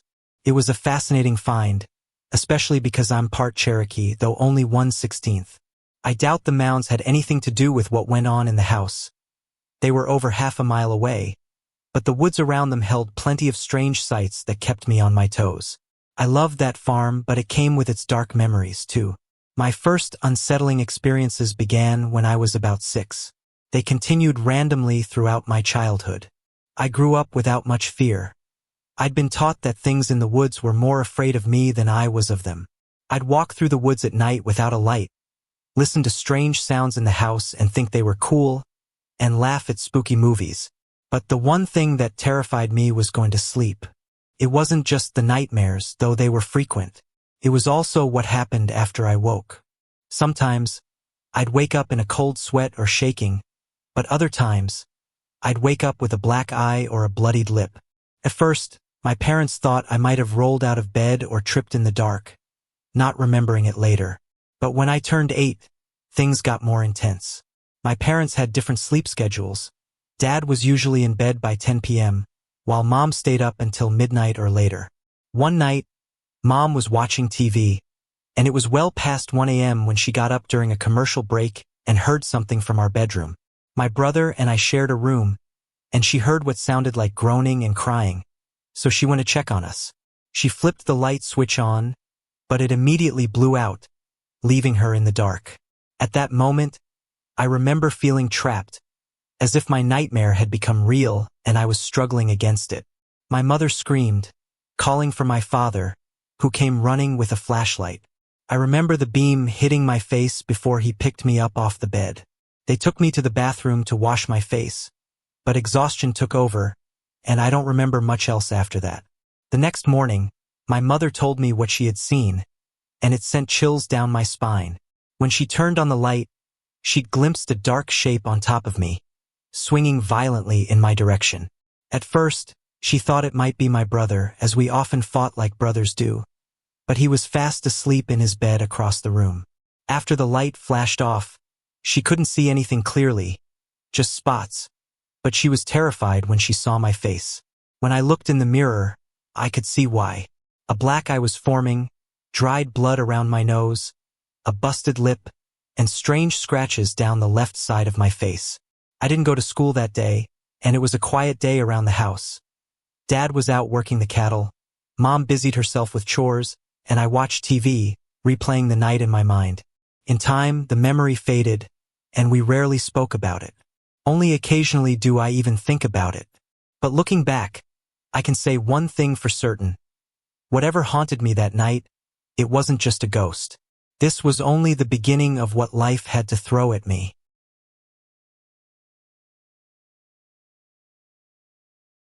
Retrieving the rum was almost a military operation itself. We left the car a little way off, careful to avoid any cars that might be my parents driving by. After successfully grabbing the bottle, we made our way back to the car and drove to the island. Around 10 p.m., we picked up Burley from his workplace, and the adventure truly began. We thought we were headed to Dunbar Creek, where a group of enslaved people had once died by mass drowning. However, Michael had misread the map and we ended up at a different spot, an old settlement with a Masonic lodge nearby. After parking, we said a few quick prayers, grabbed our gear, and jumped the fence toward the creek and the dock. Even in daylight, this place was creepy, but at night, it felt like something was wrong.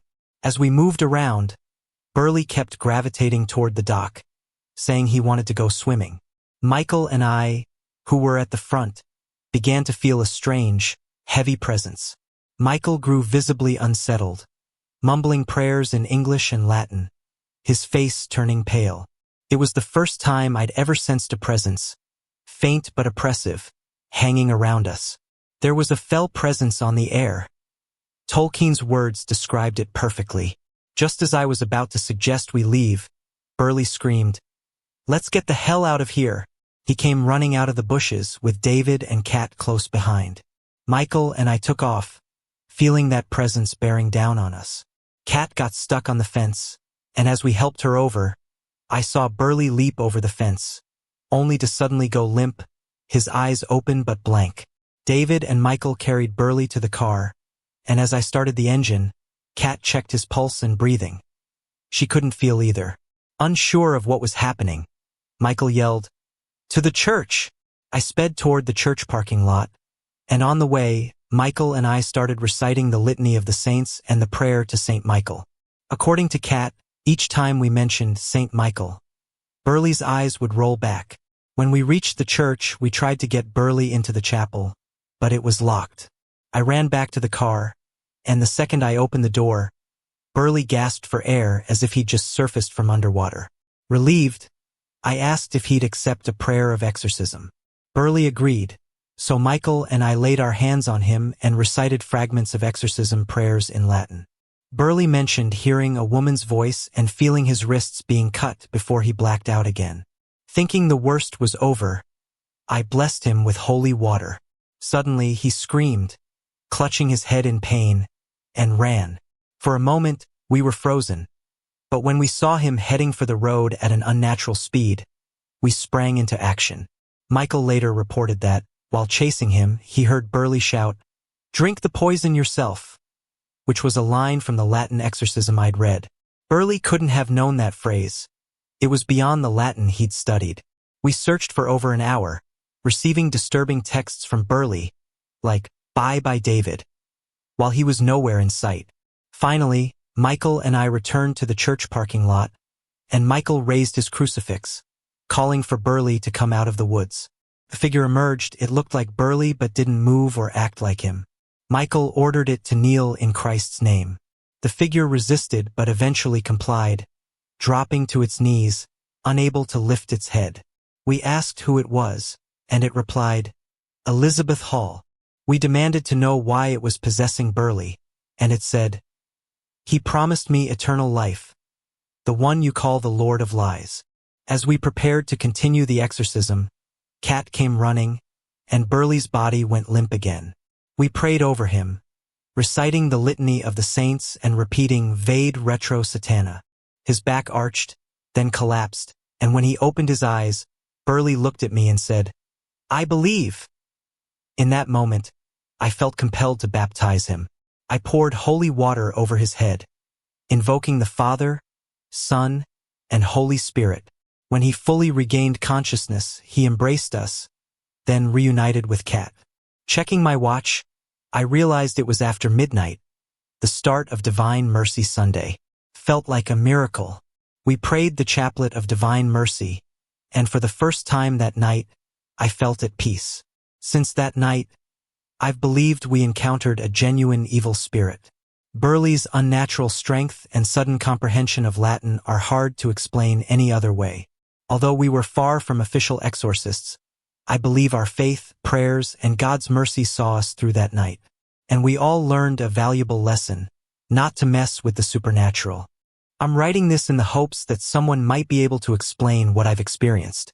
I live in a rural area of northern Georgia, but this story actually begins about 6,000 miles away, 26 years ago. When I was a kid, my dad was in the Navy. We moved to Hawaii when I was 11, and my sister was 14. While waiting for a house on base, my parents rented a townhouse in a small town called Temple Valley. This was during the summer of 1982, and since school hadn't started yet, my sister and I had all day to explore. We didn't have any of our furniture, as it was still being shipped, so we just had our clothes. The townhouse itself was furnished, which made the place feel like someone else's home, a feeling that only got stronger over time. First, everything was fine. My dad, a big football fan, had cable hooked up almost immediately, which was one of the only comforts in our strange, new home. Then, one Saturday morning, my sister and I woke up early to watch cartoons, only to find the TV wasn't working. We discovered that the cable had been cut clean through from the inside of the house. We had nothing to cut it with, no scissors or knives, and there was no reason any of us would sabotage the TV, especially since we were excited to have cable. Then came a night I'll never forget. I woke up, staring at a small fan that was on a chair next to my bed. I realized, horrifyingly, that I was about to stick my finger into the fan blades, and I felt powerless to stop myself. I remember thinking, this is going to hurt. It did, nearly slicing off my pinky finger. The townhouse owners were living in Australia, and we learned that they had a daughter who'd attempted suicide and was in a mental hospital. My sister was using her old room. One day, my mom and sister found a diary in her closet. Curious, they read it. Most of it was typical teenage stuff, but the last page was written backwards, and the handwriting looked different, like someone else had written it. They had to hold it up to a mirror to read it, and it contained dark, disturbing thoughts about suicide. My dad threw the diary into the dumpster used by the whole complex. The next morning, it was on our doorstep. I know it sounds unbelievable, but I swear it's true. Living in that townhouse made us act differently, too. My sister and I constantly argued and played unusually mean pranks on each other. There were strange occurrences as well. Lights flicking on and off by themselves, doors slamming in the night. One morning, we found all the furniture turned upside down. Another day, we walked into the kitchen to find every cupboard door open. Down the street was a large cemetery called the Valley of the Temples. Local elders would tell us stories about the brutality of King Kamehameha and how the Valley of the Temples was the resting place of his wives, children, and servants. They warned us that the area was full of kapuakua, forbidden gods, or what we might call demons. Eventually, we moved to our house on base, and the strange events stopped. It was as if a heavy cloud had lifted, and we all went back to being ourselves. Now, 26 years later, here I am in Georgia, and the strange occurrences have started again. I moved into a house built in the 90s, in a neighborhood that's supposedly the first development on this land, though Cherokee County has a Civil War history. When I first moved in, my sister and her young daughter, Lexi, lived with me for a while. Lexi was around 7 at the time with long blonde hair. One morning, while I was shaving, I thought I saw Lexi running down the hallway in the mirror's reflection. I knew my sister was already at work, so I wondered why Lexi hadn't gone to school. I went looking for her, only to find the house empty. I called my sister, who confirmed that Lexi was in school. That was just the beginning. My dog started acting strangely, too, staring at the stairs and refusing to look away. I brushed it off at first, thinking he was just being a dog. But then, late one night, I glanced at the stairs and saw what looked like Lexi sitting there, just for a split second before she vanished. Since then, my dog has become more alert, watching things that seem to move across the room, sometimes growling or whimpering. One night, I woke up and thought I saw Lexi sitting at the foot of my bed, her back to me. My dog was staring intently, too. I turned on the light, but no one was there. More strange things have been happening. One day, I found the air conditioning vent on the floor, completely out of its hole and flipped upside down. My laptop plug literally flew out of the wall right before my eyes. Small items, like clothing and knickknacks, have gone missing. There's also a small storage room in the garage that my dog absolutely refuses to enter. I once opened a pack of lunch meat, his favorite treat, and put it in the room to see if he'd go in, but he didn't budge. Whenever I go in there, he freaks out, barking, growling, drooling, and pacing frantically. Normally, he's a calm, easygoing dog, but he acts like something is terribly wrong with that room. Every so often, I get the same eerie feeling I had back in Temple Valley, a sense that something is deeply wrong in the house. I've tried to research the area to see if there's any Civil War history or anything that might explain these experiences, but I've come up empty every time. I'm an only child, so I generally have the whole house to myself. My parents both work a lot and are frequently out of town, leaving me alone in a fairly large house that feels even bigger when I'm the only one home. Luckily, I have 2 cats that keep me company. My family isn't religious. We're basically agnostic. I've always been fascinated by the paranormal, the occult, and the unknown ever since I was mature enough to understand the concept. But I was also a skeptic.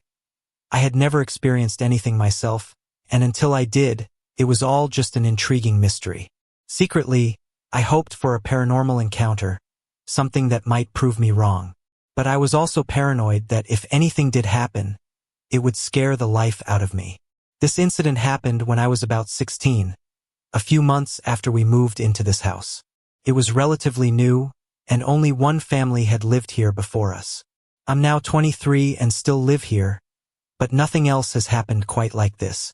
It was a regular night years ago, and I had gone to bed early since I had school the next day. I remember waking up suddenly in the middle of the night. When I glanced at the clock, it read 2:10 a.m. Normally, I have trouble falling and staying asleep, but this time it felt different, like something had woken me. I tried to get up, thinking I needed the bathroom or a glass of water, but when I tried to sit up, I realized I couldn't move. I felt wide awake, but my body was paralyzed. At first, I felt confused, but not really scared until I felt a distinct presence in the room. It was a heavy, vivid feeling, like something was making itself known, as if it wanted me to feel it. I looked around, able to move only my eyes. Moonlight filtered through the window blinds, casting a faint glow around the room. That's when the fear kicked in. I was trapped, unable to move anything but my eyes, and I had no idea how long this paralysis would last. Then I noticed something strange happening with my vision. It was as if a light mist or smoke was forming right in front of me. I stared at it in confusion, watching as the mist grew thicker, slowly forming the shape of a face. It was terrifying. I tried to scream or move, but nothing happened. I was completely helpless. As if sensing my fear, the face twisted into a sinister grin. Its hollow eye sockets seemed to stare right through me, and the grin was filled with malice. Then, I felt a heavy pressure pressing down on my chest, making it difficult to breathe, as if something was crushing me. The terror was unlike anything I'd ever felt. I began to panic, convinced that whatever this was, it was trying to take over me, maybe even possess me. Desperate, I prayed in my mind, if there's anything out there, watching or listening, please save me. I repeated it, hoping something would answer. And then, as suddenly as it had appeared, the presence vanished. It was incredible. It wasn't like waking up from a dream. It felt like it had really just happened a moment ago. I couldn't go back to sleep the rest of the night. I considered telling my mom, but I knew she'd brush it off as a nightmare or think I was being dramatic. So, I stayed up, replaying the experience over and over in my mind. The whole experience felt so real, unlike anything I'd ever gone through. It shook me, leaving me wondering whether it had gone away because I prayed or if it was just toying with me. A few months later, there were a couple of strange incidents, though minor compared to that night. Once, I was in the kitchen cooking something. I was alone, and my cat was sitting on the windowsill nearby. I just turned the stove off and was about to sit down to eat when my other cat suddenly darted from the living room to the basement, moving so fast that she knocked over a plant near the staircase. I walked over to the plant to set it back up, and as I neared the staircase, I heard a high-pitched screeching sound. It didn't sound human, almost like a scream, but with a strange echoing quality. My cat on the sill jumped down and ran into the backyard. I was so scared that I didn't even check the living room to investigate the noise. I left through the backyard and went to a friend's house down the street until my parents got home. Later, when I told my parents about the incident, they just laughed it off. The second incident happened when I was doing homework on my laptop in the basement. The door to the garage is nearby, and I suddenly heard someone jiggling the doorknob. It startled me because the garage door is loud and shakes the house when it opens or closes, so I knew no one had entered that way. I muted my music and turned on all the basement lights, but nothing happened again, so I tried to calm myself and went back to work. Then the doorknob jiggled a second time. This time, I thought it might be an intruder rather than a ghost, so I went to grab a kitchen knife. Not the smartest choice, I realize now. But then I decided to just go to my friend's house again instead of risking an encounter. I left and stayed there until my parents came home. Since then, nothing strange has happened in this house. These incidents all occurred within the span of 9 months, and it's been quiet for the last 5 years. To this day, I don't know what I experienced that night or if it was truly paranormal, but it changed my beliefs in ways I never expected. I've had some paranormal experiences back in my late teens and early 20s, so I'm somewhat familiar with the realm of the unknown.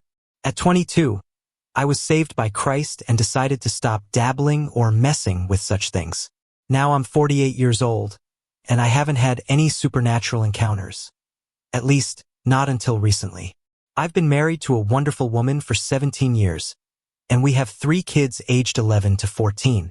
My oldest is fascinated by the paranormal, experimenting with EVP recordings and attempts at spirit communication. I've discussed the potential risks of opening doors with him, and he assures me he's just curious and not actually attempting to engage with spirits.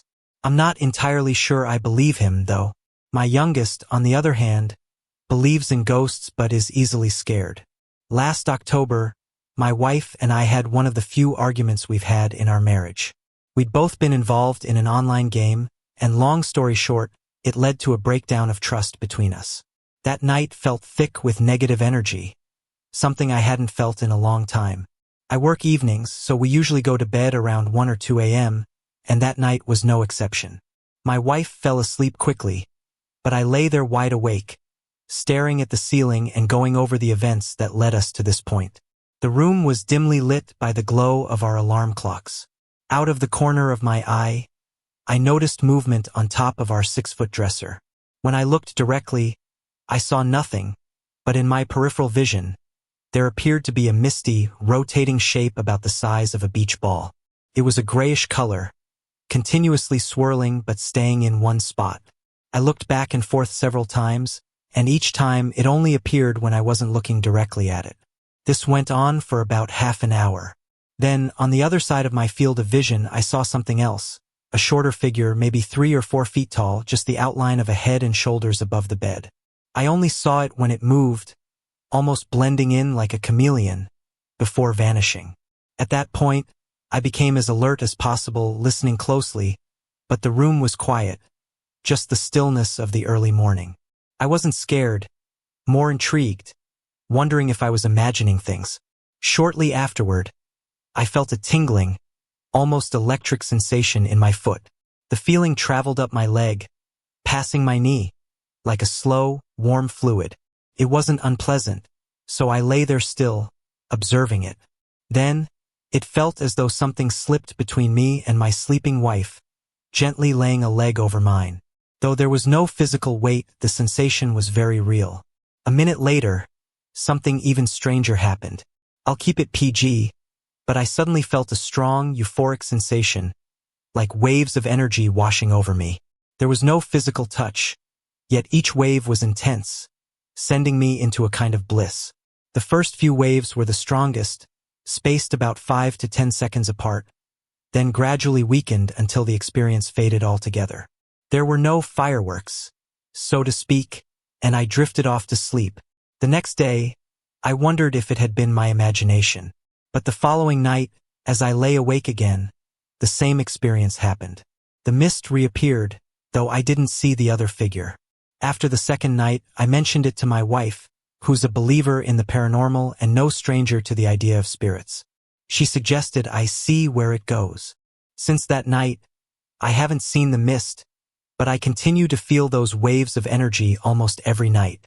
They usually begin after my wife falls asleep, while I lie wide awake. Sometimes, they're accompanied by the sensation of romantic kisses, a frenzy of energy that builds until I'm in a euphoric state. When the waves grow stronger, I feel a kind of euphoria wash over me. Then everything fades and I fall asleep. One particularly intense night, as the waves surged, I opened my eyes to see a grayish-white mist above my face, swirling gently.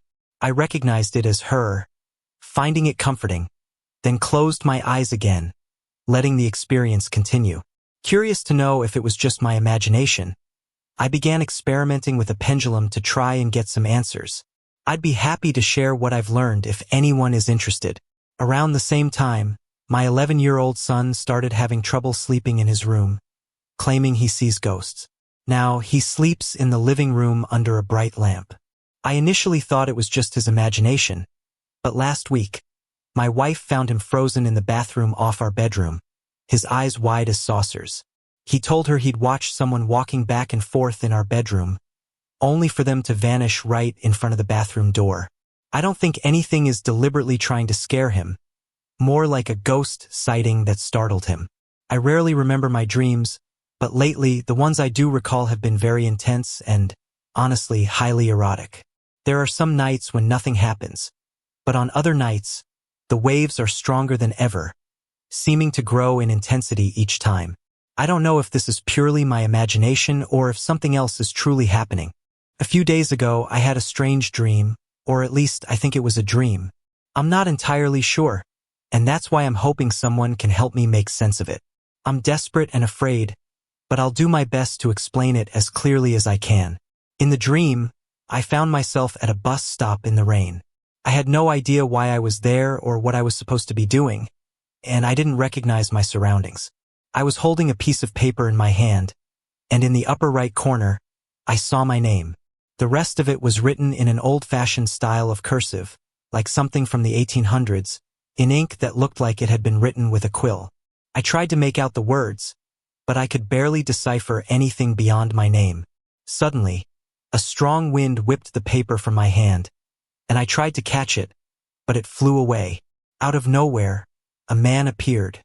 He was wearing a long trench coat, probably because of the cold rain, and his hair was a mix of brown and blonde.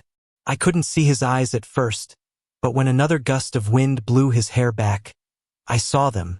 They were red. He reached out and handed me the paper, his fist closed around it. I took it from him, feeling a strange sense of unease that I couldn't explain. I was afraid of him, though I didn't know why. Just then, a bus pulled up, and he got on.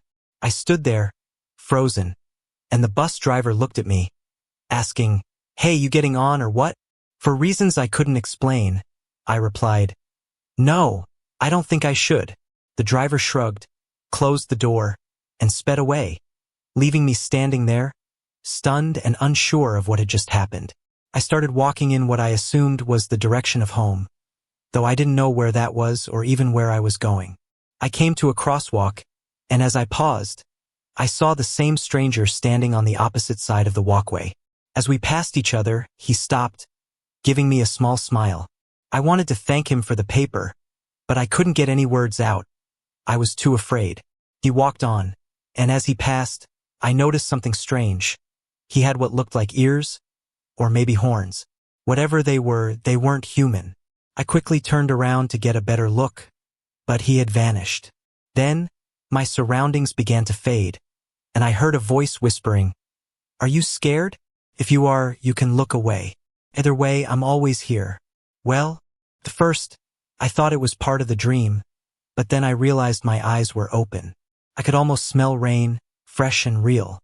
I was paralyzed, thinking I might be imagining it, but as I blinked, the scent faded. I sat up in bed, covered in a cold sweat, my throat dry and my hair matted. I looked around, trying to steady myself, and then I heard the voice again, "Farewell, until the next." This time, I heard heavy footsteps trailing away, the sound unmistakably human, like a man's footsteps walking down the hall. Terrified, I screamed and grabbed the Bible above my bed, clutching it to my chest. My mother rushed in to comfort me, and when I told her what had happened, she didn't believe me but mentioned that she thought she'd heard someone, or something, moving in the attic. She dismissed it as mice, but I wasn't so sure. I have no idea what any of it means, but I'm certain it was more than just a dream. I'm no longer afraid, but now I'm curious. Who was that stranger? And why did I find an empty piece of paper on my dresser the next morning? Something I don't remember putting there. Sorry to interrupt. If you're enjoying the story, let me know in the comments and tell me where you're watching from. Don't forget to like and subscribe for more. When we moved into our new house 7 years ago, we were all excited. Finally, I'd have a door to my bedroom, a luxury, since my old room had lost its door thanks to my brothers and me roughhousing. But as my brothers like to say, if they were to rank the creepiest rooms in the house, mine would definitely be on the list, along with just about every other room in the house. Let me introduce my family. There's my mom and dad, of course, though they think us kids are just making up strange stories whenever we tell them about the odd things we experience. Then there's my oldest brother, Justy, who's 5 years older than me, and Boog, who's a year older. I'm the youngest. These aren't our real names, but our nicknames, which we all go by. After we settled into the new house, it didn't take long for strange things to start happening. We began hearing weird noises, like the sound of tinfoil being crumpled in the kitchen. The kitchen would be empty, and sometimes the sound would even move from the kitchen to the dining room, as if whatever was making it was traveling through the house. Once, my brothers both heard footsteps walking down the hall, like someone walking barefoot. It was only us siblings at home that day. I was in the bathroom when it happened. When I came out, I asked them if they were serious, and they swore on it. We haven't heard those footsteps since that day, but I'll never forget how scared they both looked. Then there was the ongoing war between Boog and me. Our rooms are next to each other, separated by a shared wall. For the first few nights, everything was quiet. But then, one night, knocking started coming from the wall between our rooms. Naturally, I yelled at Boog to stop, and he yelled back, claiming it wasn't him. The knocking continued, and we argued back and forth, getting so frustrated that we each started banging on our side of the wall. It got to the point where we couldn't even tell when the original knocking stopped because of all the noise we were making. Once we realized it wasn't either of us making the knocking, we decided to see how long it would go on. The knocks weren't loud, just persistent and annoying. They'd start at random times, even waking me up once or twice, but they'd only last about 2 minutes before stopping. This went on for about 2 months before one day the knocking just stopped. Neither of us has heard it since. Just to note, our house isn't old, so we're at a loss for what could have caused it. I had a similar experience in our old house, though it only happened for one night. I just built up the nerve to sleep alone in my room, when a loud, sudden bang jolted me awake. My room was right across the hall from Justy and Boog's, who shared a room, and the bang sounded like it came from there. At first, I brushed it off, thinking one of them had accidentally knocked something over. But then it happened 2 more times. I whispered over to their room, telling them to knock it off, but I got no response. Just as I started to fall back asleep, another bang woke me up. Frustrated, I whispered again, threatening to get Mom and Dad if they didn't stop. The bangs continued, one after another, until I threw off my covers, stomped on the ground to make it sound like I was getting up, and then the knocking finally stopped. I sat on my bed for a few seconds, trying to calm down, then laid back down and eventually drifted off to sleep. But sometime later, another bang woke me up, and this time I yelled over to them, too tired to care if I woke anyone else up. After that, the banging stopped. The next morning, I practically demanded that they tell me why they'd been banging around all night. They looked at me like I was crazy, saying they had no idea what I was talking about. When I explained what had happened, they seemed genuinely freaked out and insisted they'd been asleep the entire time. They hadn't heard a thing. I couldn't understand how they hadn't woken up. It had been loud enough to startle me in a different room. That wasn't the only time we heard strange noises in our old house. We'd constantly hear the sound of car doors slamming outside. Some of them might have been real, but we heard it so often that we began to doubt it could be real every time. We lived out in the country, so there weren't many people around besides our trailer, my granny's trailer nearby, and a few other neighbors a little ways down the road. I might have ignored it, but the car door sounds seemed to come from right outside. We checked to see if anyone was there, but usually no one was. Since moving to the new house, there have been other strange noises, too. Sometimes there's a rustling sound behind the couch. I've only heard it once, but my brothers have heard it multiple times. It was very late one night when this happened. Everyone else was asleep, except for my brother, Justy. Since he didn't have a job at the time, he had become a bit of a night owl. Justy was talking on the phone with a friend when he heard mumbling coming from the mudroom. We'd heard faint mumbling noises before, but this time he thought it sounded a lot like our mom. He assumed she was in the laundry room talking to herself, something she does when she's upset. Still, it was strange since she'd already gone to bed. He brushed it off and continued his conversation, but a few moments later, his attention was pulled to his bedroom door. He noticed the handle shifting and suddenly felt a pressure against the door, as if someone were leaning against it, pushing inward. He told his friend he thought Mom was outside the door, put his friend on speakerphone, and went to open it. But when he opened the door, he was hit by two things. First, a sudden chill and that prickly feeling that makes the hair on the back of your neck stand up, and second, pitch darkness. In the mudroom, we have a small nightlight that's always on, even during the day, so there's usually some light in that area. But for some reason, there was no light at all. Confused, he told his friend there was nothing there and stepped back into his room. When he looked down at his phone, he realized his friend hadn't replied. He checked the phone and saw it had completely died. A surprise since he'd just taken it off the charger. He tried turning it on, but it wouldn't respond, so he put it back on the charger and switched over to his computer. After a while, Justy decided to get ready for bed. His nightly routine includes a quick trip to the restroom, so he stepped out of his room and into the dark, chilly mudroom. As he walked through the dining room on his way to the hall, he noticed a shadowy figure in the living room, positioned in front of the windows. At first, he didn't pay it much attention, but then, out of the corner of his eye, he saw it dart to the left, toward the front door and the hallway leading to the restroom. It disappeared behind the dividing wall between the living room and the hallway.